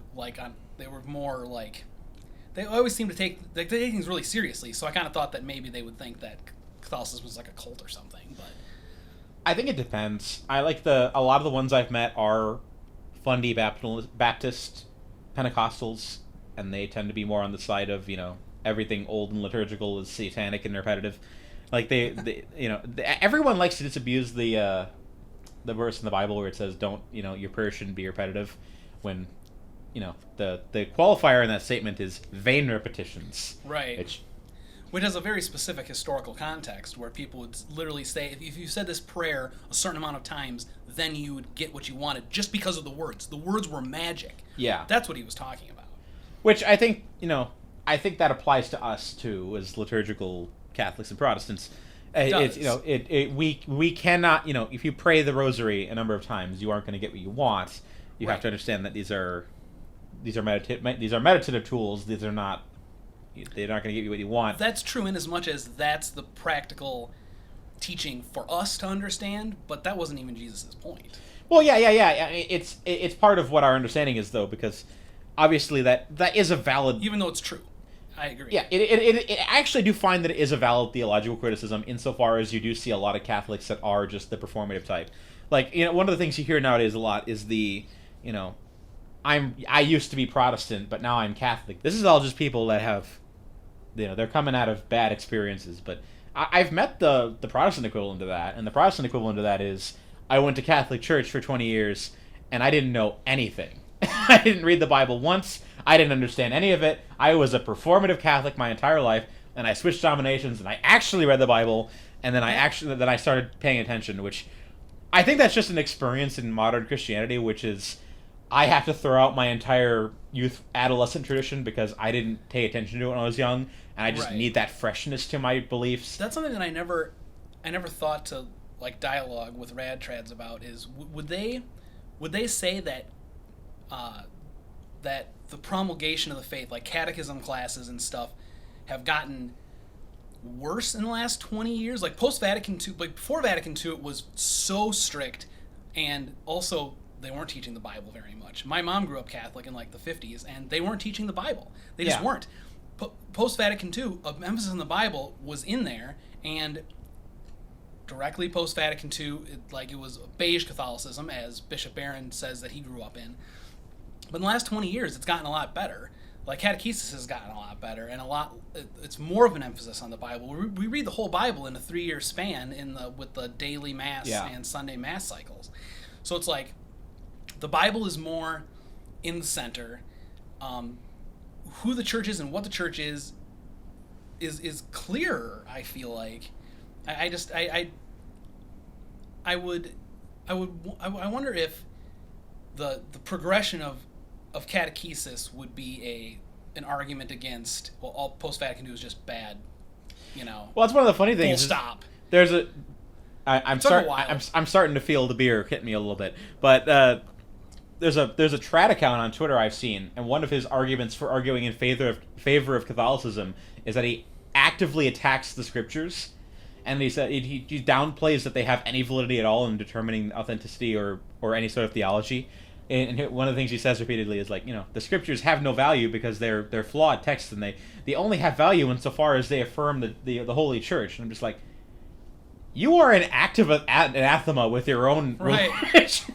You are actively tearing down the faith to prove the faith. Right. Once again, do you actually believe that the Holy Spirit is working in the church? Like the teaching literally is. Well, that's the thing about Scripture is that every serious theologian from the time of the Church Fathers all the way through to the Reformation, every single one of them affirmed that the Scriptures was the source of all of our religious knowledge, within the understanding of tradition that frames it.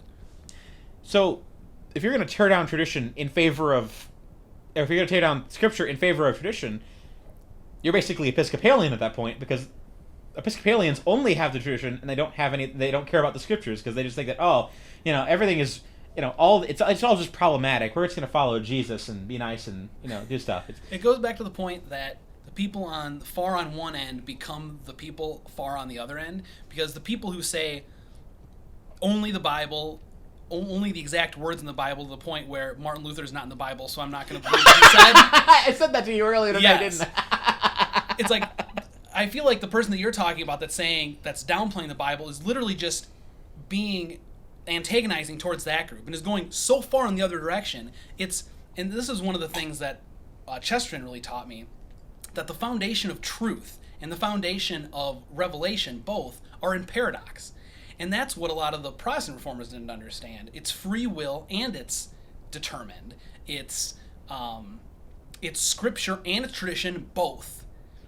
And if you separate those and try to go into one or the other in a supremely only logical way, you become just as logical as a madman, which is another Chesterton thing, where it's like there's nobody more logical than a person who's completely insane and has everything absolutely figured out. That's the genius of the first quarter of Chesterton's Orthodoxy book.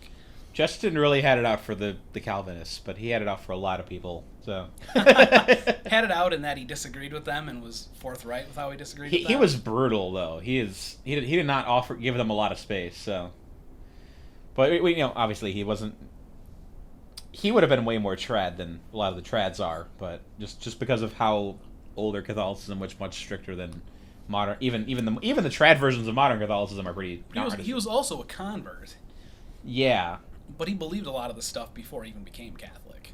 I was going to say... Orthodoxy was written 10, 15 years before he became Catholic. I was going to say, Ballad of the White Horse, at least a decade before he became Catholic, and that's explicitly Marian. So, right, yeah. Which I'm guessing there must have been some sort of Marian strains in Anglicanism at that time, because I don't know how that would have come about unless... who was the famous guy who was his sponsor?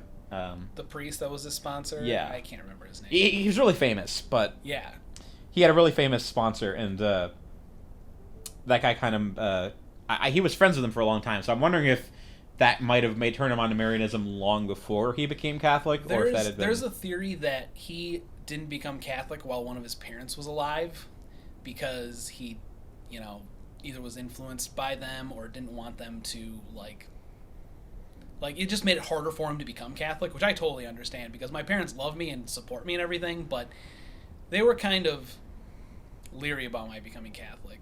It was really funny the way that I told them. I took my mom aside first and I told her I was becoming Catholic, and she said, "You're just becoming Catholic because they're okay with drinking and you want to drink." And I was like, "That's not why I'm becoming Catholic." True story.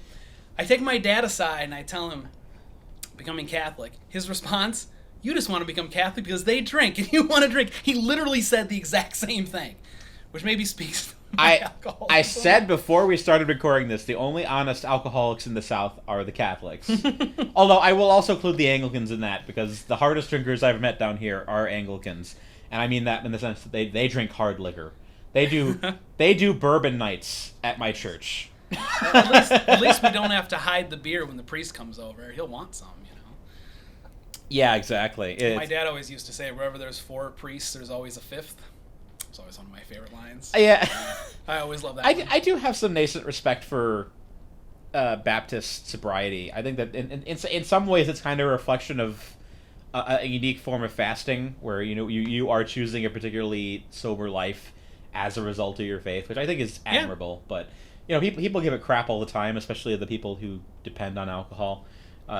But you know what I mean? I wouldn't know about that. I don't know. I think there is a particular strain of despairing alcoholic liturgical Christian out there.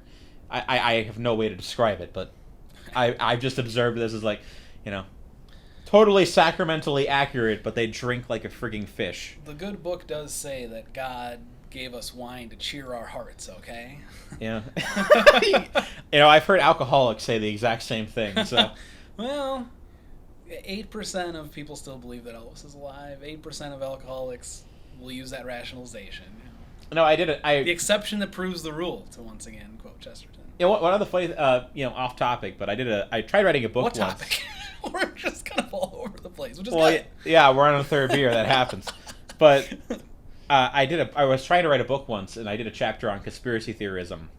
And one of the things I found was that when you look at most of the big conspiracy theories, JFK, moon landing, they tend to peter out. Flat Earth. Yeah, they tend to peter out between about 15 to 25% of the population, and this is actually pretty consistent. You'll notice that I noticed, believing that essential oils work to all the way to 9/11, conspiracies. There's this consistent 15 to 25% of the populace that'll just believe fricking anything. And they like the romance of believing something that's not mainstream.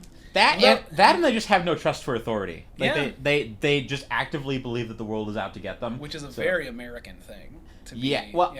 I didn't look at how this manifests internationally, because I would be curious to see if there are similar things in Europe, which Europe is a little more tied to authority than the United States is. America just has this deep, abiding well of you can't tell me what to do baked into it, which one of the things I like about it. But it also makes it much more frustrating when you want to talk to them about anything. I grapple with that every day, my belief in individualism, and then individualism going off the rails. Where does it go off the rails, and where is it the best thing? My interior dialogue is talking about that all the time. Yeah. I feel like it's a very American thing, because you don't want to trust, because it's my default to not trust authority, and it's my default to really focus on the individual. But here I am, a fairly traditional Catholic, so there's, once again, it's kind of a paradox where, well, it's not really a paradox, where just because, and I've begun to think about this in the context of kings, just because some kings are tyrants doesn't mean that it's tyrannical to have a king. As American, though, I really don't want to go to more. And that's the thing, is that even saying that, I kind of get the willies, because I want to think that, well, for the most part, king, default tyrant, and So it's like I just wrestle with that all the time. I mean, this is another one of those trad things. Is like you will see a lot of the trads that are actively advocating for, abolishing the American government and just going back to freaking monarchy. Yeah. They're like, oh, this thing we call classical liberalism is just it's proven itself a failed experiment.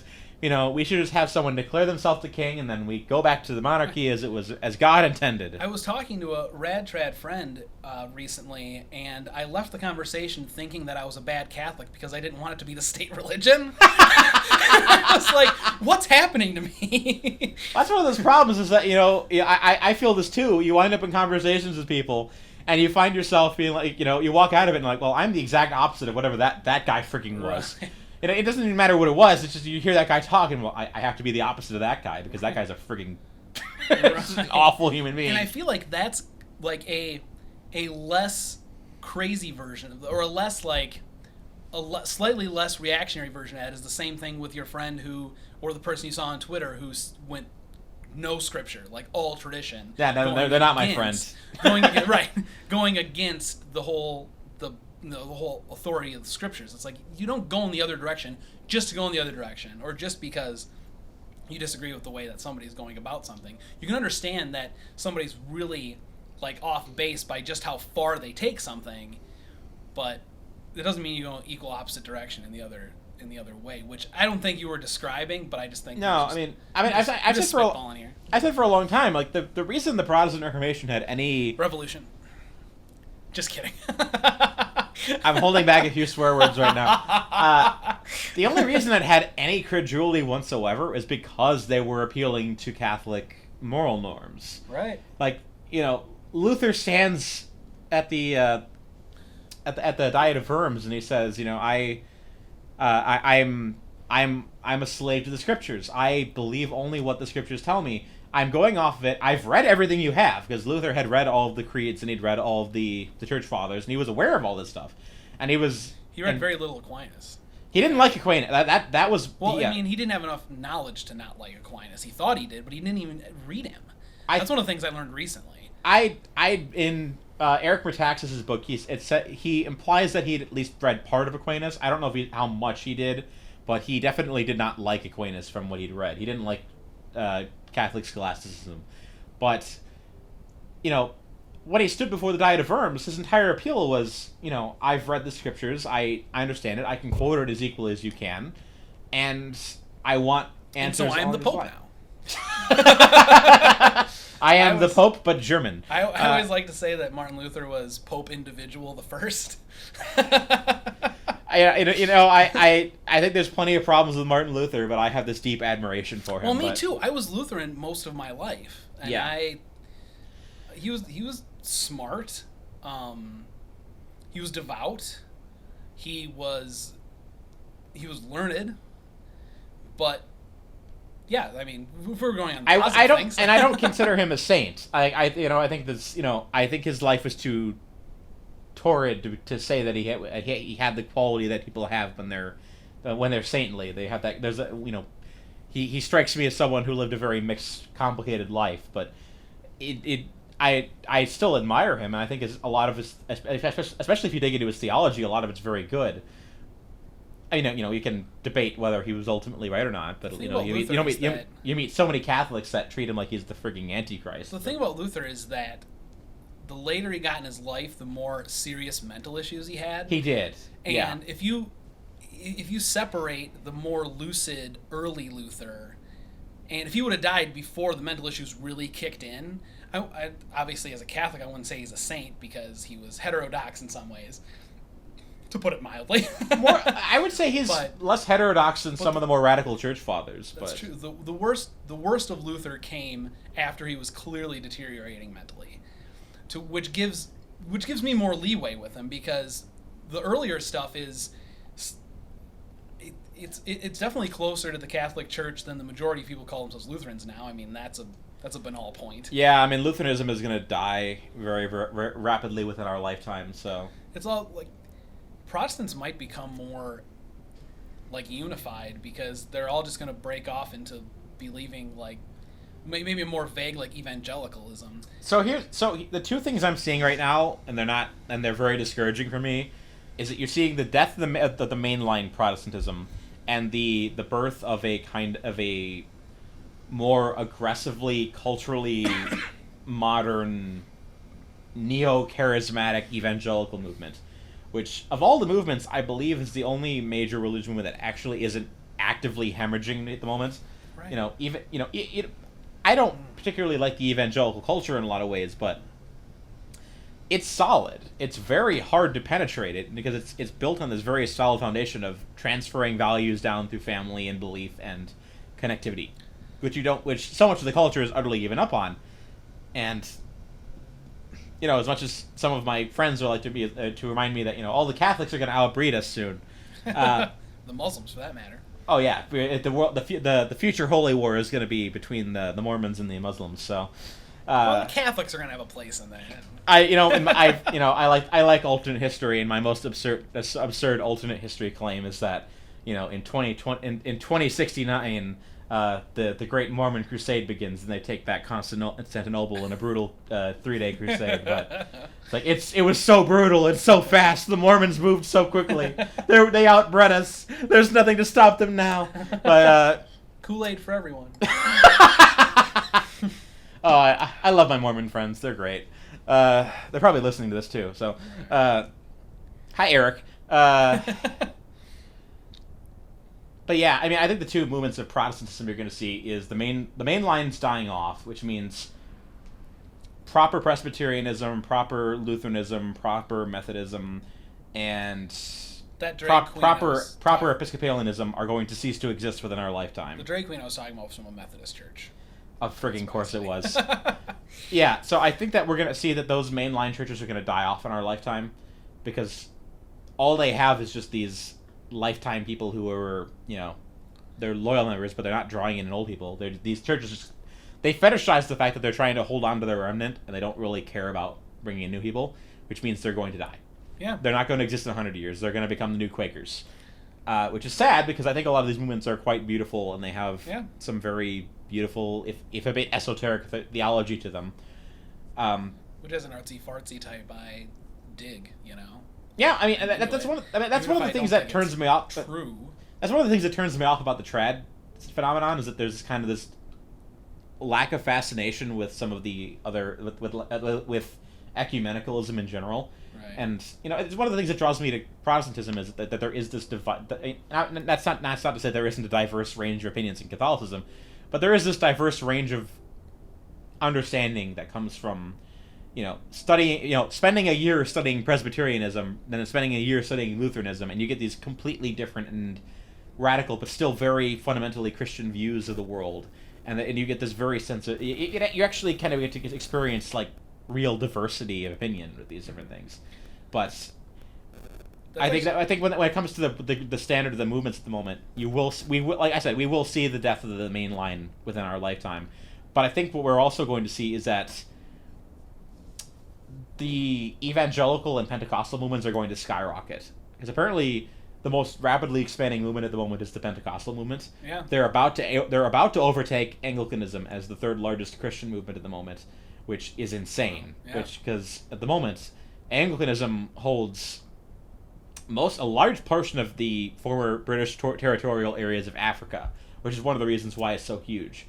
But when that's fourth place, the Catholic Church is going to be doing most of its dialogues with Pentecostals. Could you imagine how much Protestants could mobilize if they just went behind the idea of mere Christianity? Just all rallied behind that one concept that's laid out in that book. They could be number 3 behind Orthodoxy if they all came together and said this is what we believe, but it's just I think that's so splintered. I think that's the idea of the non. Though, I think that's at least in sentiment, that's the idea of the non-denominational movement. The problem with the non-denominational movement, of course, is that it just turns into a charismatic cult after a couple generations. Right. Where you just say, hey, we're not going to worry about all the denomination stuff. Anyone can come, anyone can join, and then it turns into the Baptist Church, which of course it freaking does because everything in America turns into the Baptist Church after a while if you leave it long enough. But that's what I love intellectually about the Catholic Church is that there are a series of things that you can't not believe, that are you can pretty much say in a paragraph. But then outside of that, the diversity of opinions is the diversity of legitimate opinion that the church would recognize is all over the place. But there's that the foundation that has to be true and variation within that, where you don't find that outside of the Catholic Church as explicitly.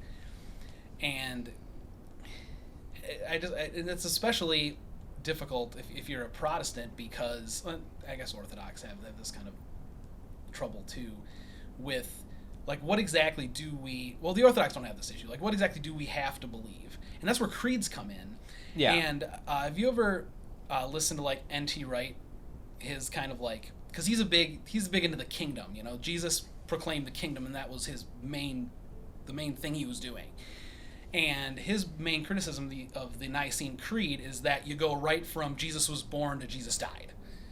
And there's nothing about the main thrust he did, which was proclaim the kingdom of God that started in Genesis and went through the prophets and was fulfilling what the prophets said. And the nice thing about Catholicism, and like any denomination really that goes by the Apostles' Creed, everyone says that like there's the idea that creeds are stifling, like, oh, it's like you have to believe these things. But in reality, it's 2 paragraphs long, and outside of that, as long as you're in line with that, you're fine. Like, it was my argument against N.T. Wright is they didn't want to put too much stuff in the creed because they wanted people to be able to think on their own for most of it. They only wanted to put the stuff that you had to believe. And it's like, if the stuff you have to believe is only like 2 paragraphs, how is that stifling? I'd have to ask some of my non-denominational pastor friends what their thoughts are on the creeds, but I would imagine that, well, even for them, like when I used to go to non-denominational churches, they're pretty strict on, you know, the core Orthodox opinions about the Trinity and the things like that. Like, sometimes you meet Catholics that are like, oh, if you're sola scriptura, then that means you can only use Scripture. That means you're a Unitarian. And I'm like, well, no. I mean, every Protestant I know is Trinitarian. Everyone I know defers to those core teachings that are actually universal. That, you know, that is the mere Christianity I described. That there is a point where once you disconnect from that vein, you're no longer Christian. But yeah, you're definitely. I don't know what the general attitude towards the creeds is amongst most Protestant churches about why certain ones would find them stifling, but I do find that they are at least relatively uncontroversial. Well, you remember the Lutheran satire video, which referencing that a lot, which is fine because I love Lutheran satire about creeds.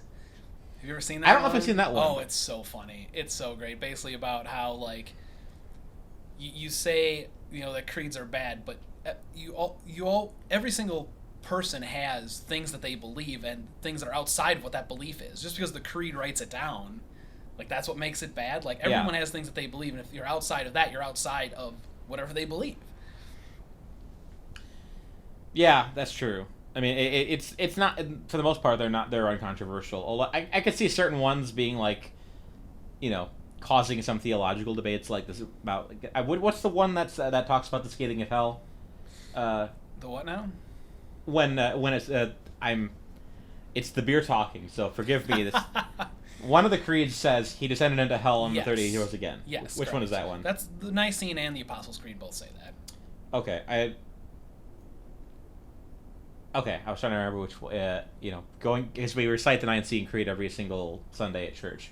So I'm just like, I wasn't sure if that was that one, or at least the way that the translation I used, but I want to make sure I'm quoting it correctly, because there is, because that particular theological point tends to off-put a couple of some evangelicals who don't believe in the scathing of hell. So right, there are like biblical passages that point to it, but nothing explicit, kind of like the Trinity, kind of like what books are in the Bible.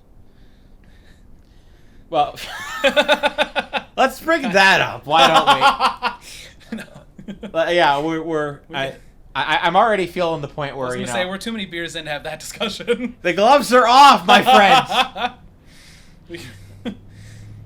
But yeah, I mean, I could see certain points like that in the creeds being controversial if you are of the evangelical sort. It's not so much the stuff that's in the creed that they have that they have a problem with certain things in the creed as much as the concept of the creed in general.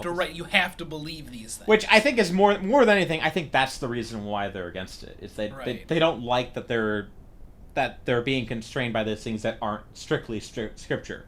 Even though that it's a relatively uncontroversial form of scripture. I think it's just that, like, you and I would agree on that. It's just the reality of having to subscribe to something that boils down the faith in a very particular way. I think it comes down to the individualism point, where it's like you don't want to be told you have to believe certain things in a really structured way. I think that's a very American way of looking at things. Maybe, but I don't think that's strictly the American, strictly an American phenomenon, because I don't know if... Understand that came from the Puritans. Well, the Puritans are English, or at least they weren't American. Right. So. Right. And the American ethos in that regard was...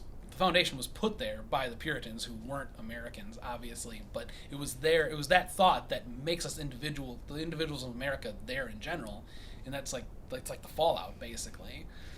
All the worst heresies come from Europe. I can't emphasize this enough, but they became something more powerful in America, which is there's the Chesterton line that on Thanksgiving Day in America, they celebrate the Pilgrims arriving, and in England, they celebrate that they left.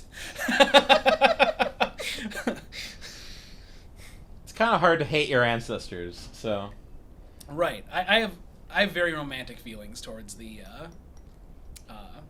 Puritans. Not like, They're I don't know if you've ever read it, but some of their prayers are absolutely amazing. Like, their poetry and their prayers. And a lot of their theology was spot on. Yeah. A lot, not all of it, obviously, from a Catholic perspective, but like you said earlier, 90% of what we all believe is pretty much the same. I have a good book I was recommended a couple of years ago called The Valley of Visions, and it's just a collection of Puritan prayers about very specific things. One's for sadness, for things, and every single one of them, it's Psalms level writing, and it's just nice. Yeah. They whatever good or bad the Calvinists had, the Puritans, they really had a good monopoly on a very specific version of the faith, and they really did kind of capture something unique in what they were trying to do. Or if you go back to my namesake, Wesley, he was his hymns and his prayers, and the story goes that whenever he traveled, he'd always have the Bible and the Philokalia on him. Do you know about the Philokalia? I don't. It's like no. the Orthodox prayer book. Really? Yeah, and there's 6 volumes. It's all the desert fathers from the 2nd, 3rd, 4th century. And that's what he had on him, was the Philokalia and the Bible. So it's he was really steeped in tradition. He's my favorite of the Protestant heretics. Oh, I don't know. The sad thing is I don't know if that's the beer talking or not. But that's just... I haven't delved deeply into Wesley, but he is hyperbole. a very fast... I'm Mr. Hyperbole. If I wasn't Mr. P. Worrell, I'd be Mr. Hyperbole. It's the Chesterton in him. It's the... There you go. It's... Like as Scott Adams would say, you're going directionally correct. You're talking past the sale. We should have one of these about Scott Adams. Oh man, my patron saint. Saint Adams. Well, wouldn't it be Saint Scott of the Adams, or Saint Scott of the Adams? Yeah. Saint Scott of Los Angeles. Because it's usually the first name, right? Or is it the? Yeah. Yeah, that's true. So it'd be Saint Scott of Los Angeles. We're talking about an atheist too. Oh, one of the most cynical materialists that is alive. The best things he'll say about religion are that it's a good filter to view the world through. I will say in his favor, of all the current atheists that are around, he is one of the most classical in his orientation around it, because he is a complete absurdist and a complete nihilist, and he loves every second. Right, yeah. Which I find admirable. I'm something of a Scott Adams bobo, or I was for a while. I know a lot of people that freaking hate him because he's a Trump. He just sucks Trump's dick all the time. But see, that's we should have a Scott Adams podcast now, because that's not true. Well, I think recently he's turned off of Trump. But for a long time, he was the Trump Well, his guy. whole thing was that Trump is a master persuader. That was his entire angle. Yeah. It didn't have to do with he was right all the time or he was great all the time, but just that a lot of the stuff that he said was for the purposes of persuasion. And if you understand that about Trump, then you realize he's not Hitler, and he's not just a complete buffoon that doesn't know what he's doing. He's just doing something that's kind of off the rails. I don't know. I mean, I did see Trump's Truth Social tweets earlier today, and they were a little bit frigging off the rails, but... Yeah, I mean, there's that side. He's gotten worse since... he's gotten way worse ever since he left Twitter. Like, apparently today on Truth Social, he was ranting, I love American Jews, but they don't appreciate everything I've done for them. I'm like, what the frick is he saying? He's been hanging out with Kanye. I was just going to say, too many phone calls with Saint Kanye of I don't even know where he's from. I mean, credit where it's due. It's not as bad as the Kanye stuff, but it's not a great look when you start saying, the Jews, ... He actually said, he phrased it in a very specific way where he didn't say the Jews. It was like, American people of the Jewish faith or something. He was very careful about the words he used. I mean, there's a fair argument to be heard that I've heard from people who are Jewish who are like, why the heck are my fellow Jews voting Democrat? Like, why are they doing this? But obviously it's a very specific argument because you do run across so many weird people nowadays that, they read one too many Kanye tweets and all of a sudden they're frigging... or ran into one too many black Hebrew Israelites on the streets of New York. Yeah, I mean, I was showing you the other day, like the GK Chesterton account on Twitter. I love Chesterton up and down.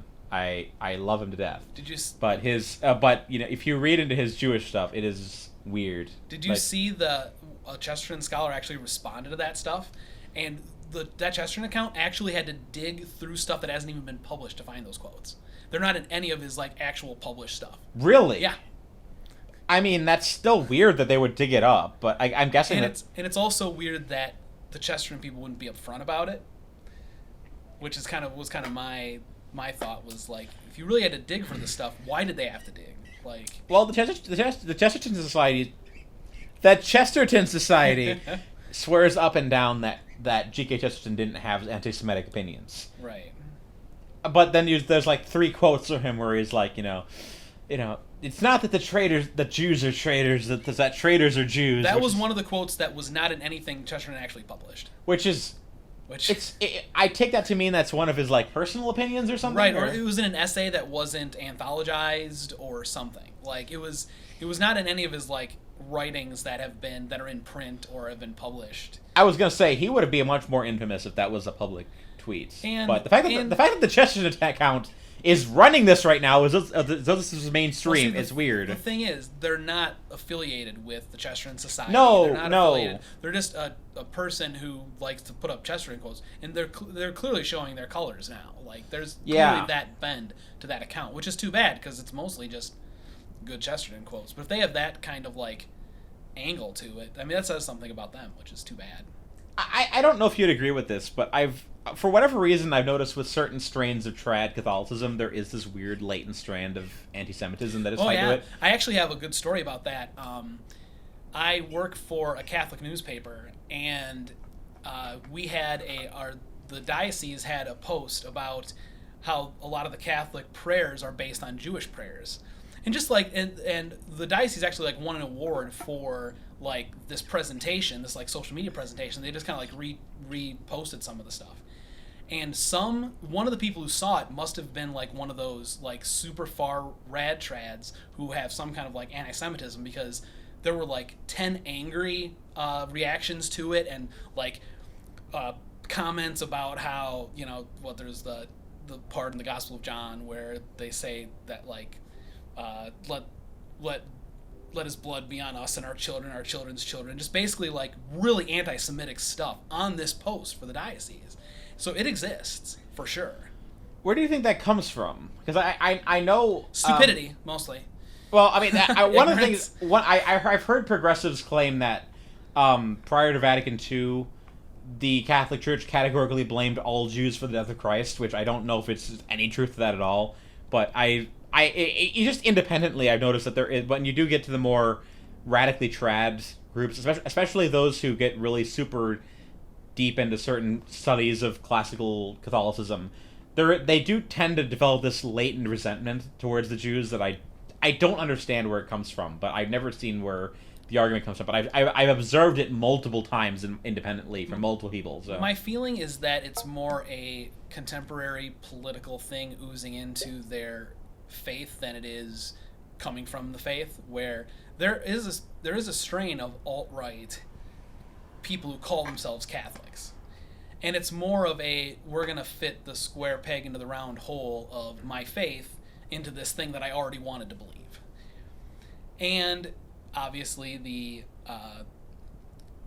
Catholic Church, they didn't blame all Jews for the death of Christ before Vatican II or whatever. I blame Dan Olson for that freaking quote. Right. But to say that there was a checkered past with like church documents and like quotes, I mean, like if you go, St. John Chrysostom had a lot of like anti-Jewish stuff, but at the same time, I always kind of temper that with the Jewish people at that time had a lot of anti-Christian stuff too. So it was kind of like just like bickering back and forth culturally. Well, and so it just looks really ugly to us now because it was ugly. We are certainly. I'm going to say this very delicately. We're treading on some delicate water here. I am 100% pro-Israel, so whatever it's worth. Me too.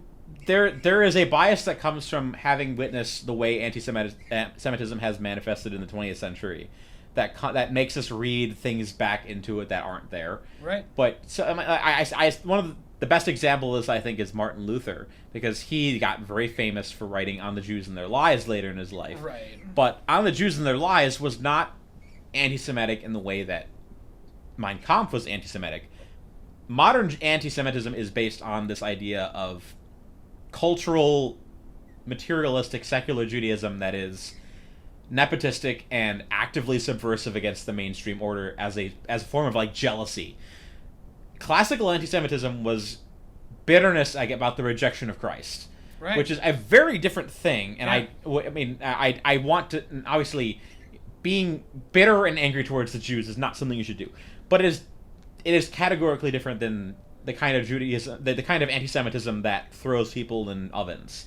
And, right. And I think that's what you'd see with John Chrysostom or a lot of the classical theists, right, or even going back to Paul and John, where they are actively frustrated with the Jews of their time because they were actively refusing to engage with Christ, engage with his ideas, and to proclaim that Christ is Lord in a way that, which even as someone, as someone myself, I have a copy of Robert Alter's scripture. Yeah.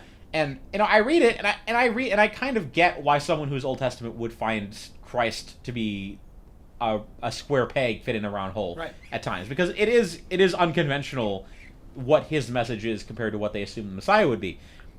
But it's also, we also believe that Christ is real.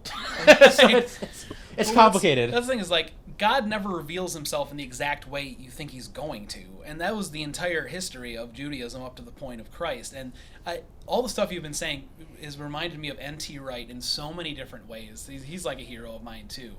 The one Protestant that every Catholic likes. Right. And, of course, he's Anglican. So that's one of my spiels, is that, it's funny that the one Protestant sect that every Catholic likes is Anglicanism, because they arguably have the least reasonable claim to existence. But go on. Well, but it's the theology that is so in line with Catholic theology, where Protestantism, a lot of it doesn't line up quite as well. And N.T. Wright, first off, the idea that Jews are to blame, full stop, for the crucifixion, it doesn't make any sense logically, because St. Paul was a Jew, John was a Jew, Jesus was a Jew, all of the disciples were Jews. So therefore, any animosity you have towards, quote, the Jews for the death of Christ, you also have towards every single Christian for the first 2 generations of Christianity. It makes no sense logically. This is the thing, is like, I've seen, there are so many frigging pagan alt-right accounts on Twitter, and that's exactly what they all say. It's like, I don't believe in your weak Jewish leader. Right. It's like, if you hate the Jews, you hate Christ. This is the reality of it. Yeah. Like, That's exactly right. You have to reconcile the fact that the guy you hate, or the religion you hate for rejecting Christ, also created Christ. So, and also, going back to N.T. Wright, scholarship on Second Temple Judaism and its effects on Christianity, other than the logical thing that I just explained, it completely explodes the whole Jews are a complete other than Christianity, because the Judaism was seeped into Christianity in the point where, like, he says that when St. Paul was on the when Christ met St. Paul, he didn't he was a Jew and now he's a Christian. That's not what happened. He was a Jew that believed that Christ fulfilled everything about the Jewish scriptures, and there's nothing in Christianity without everything in the context from the Old Testament scriptures. He was the fulfillment of everything the prophets were saying, just in a radically different way than the Second Temple Jews in particular were expecting. It was very unexpected, but he was the fulfillment of that. Like even Jesus says, he doesn't come to abolish the scriptures, but to fulfill them. And that's what he means by that, is that he is what the Old Testament was in human form, and without that context, which N.T. Wright, all of his stuff is about the Second Temple Judaism that we didn't know all the stuff about, until he really looked into it a lot. And when you understand just how Jewish original Christianity was, you can't separate the two logically at all. History, in addition to just the logic of it, bear that out pretty much conclusively. Would this 100% conclusively. Would this be a good time to feather in the weird strain of Islamo-curious trad that I found online? So, is this something you've noticed where some of the more extreme trads have this weird fetishization for Islam? I haven't noticed that, but I mean, I can send you screenshots of it later. But there's this fundamentalists love fundamentalists, I guess. I remember a month ago, I found an account who was like,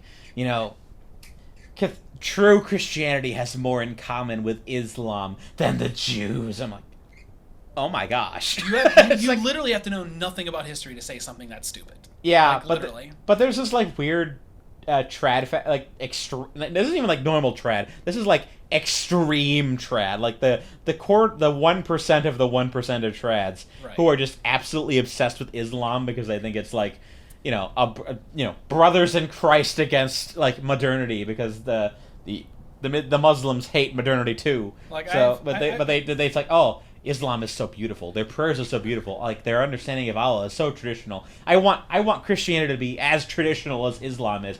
Dude, you should just join Islam. Or you should just become a Jew, because if you want to go back to Christianity in its purest form, it was basically Judaism with Jesus as the fulfillment of it, which is, of course, the ironic thing. Yeah, good lord. So we've been going for about 2 hours now. Do you have anything that we feel like we need to, climax our discussion with, or? I think we hit on everything. If we have another discussion about this, I do want to focus more on, just like you said. I guess this would be a good way to wrap it up.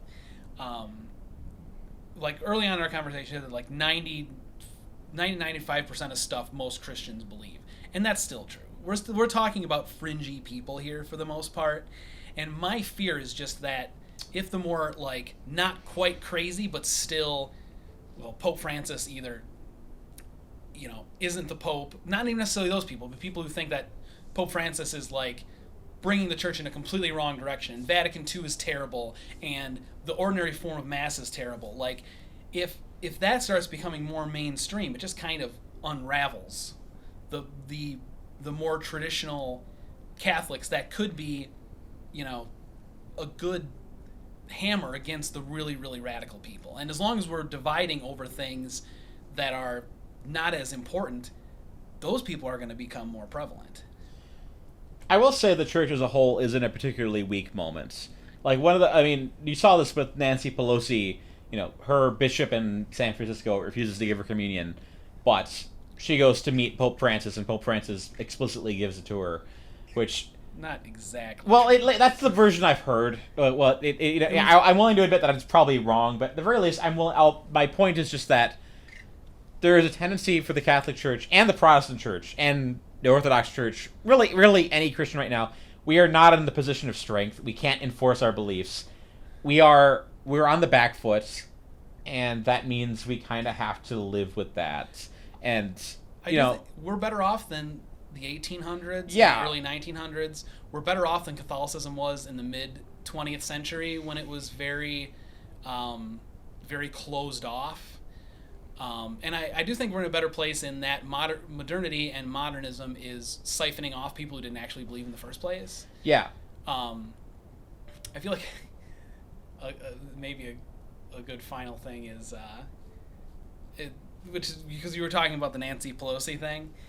My mom always gives me shit about, Joe Biden being a Catholic because she knows it just bugs me so much. So after the whole Roe v. Wade thing, I told her, I was like, well, the president isn't Catholic, but at least the Supreme Court is. She didn't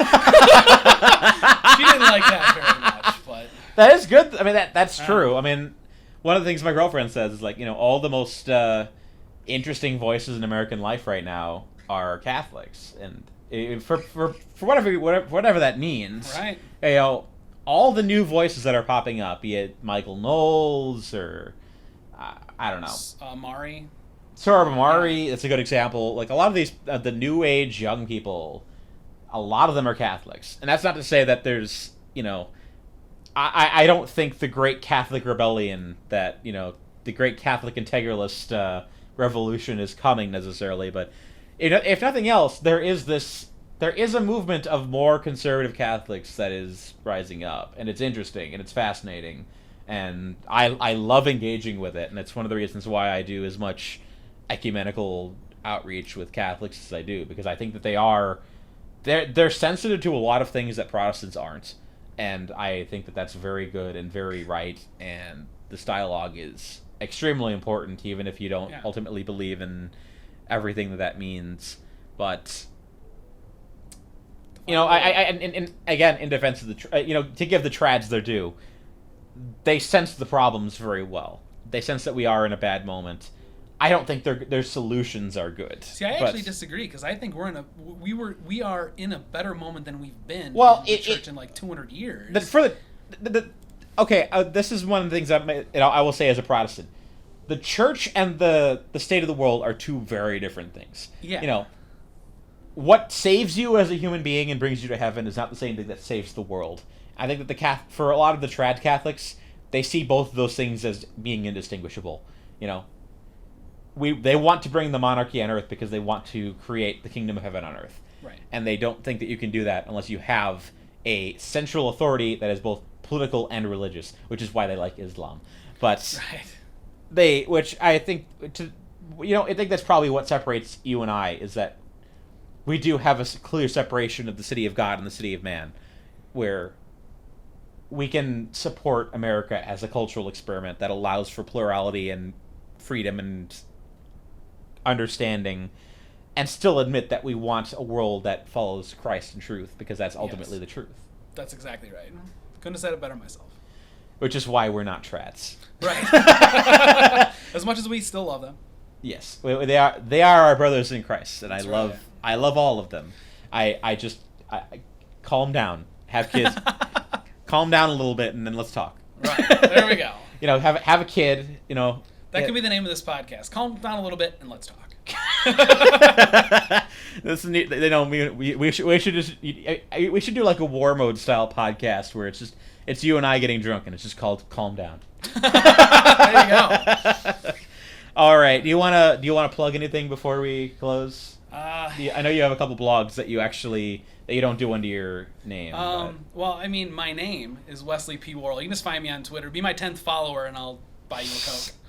Yeah, I know in real life. He's one of my few people I've had on that's not actually a Twitter mutual first. So right, there you go. But yeah, definitely go follow him there, and whatever he's connected to his Twitter account. Let's have some fun. Yeah, he's yelling at trads constantly, so which I approve of as a dirty Anglican. Yeah, thank you so much for coming on. I appreciate it. Thanks, man. All right, have a good night. You too. I have to pee so bad. Oh my god. I'm keeping that in. The AntiSocial Network is a Groupthink Productions and cultural review podcast. Editing, hosting, and producing are by Tyler Hummel, art by Crystal Cali, and original music is composed by Guap Squad Gang and Melissa Lafira. Like, subscribe, and leave a comment below and tell us anyone you think would be a good guest for the show. Thank you for listening.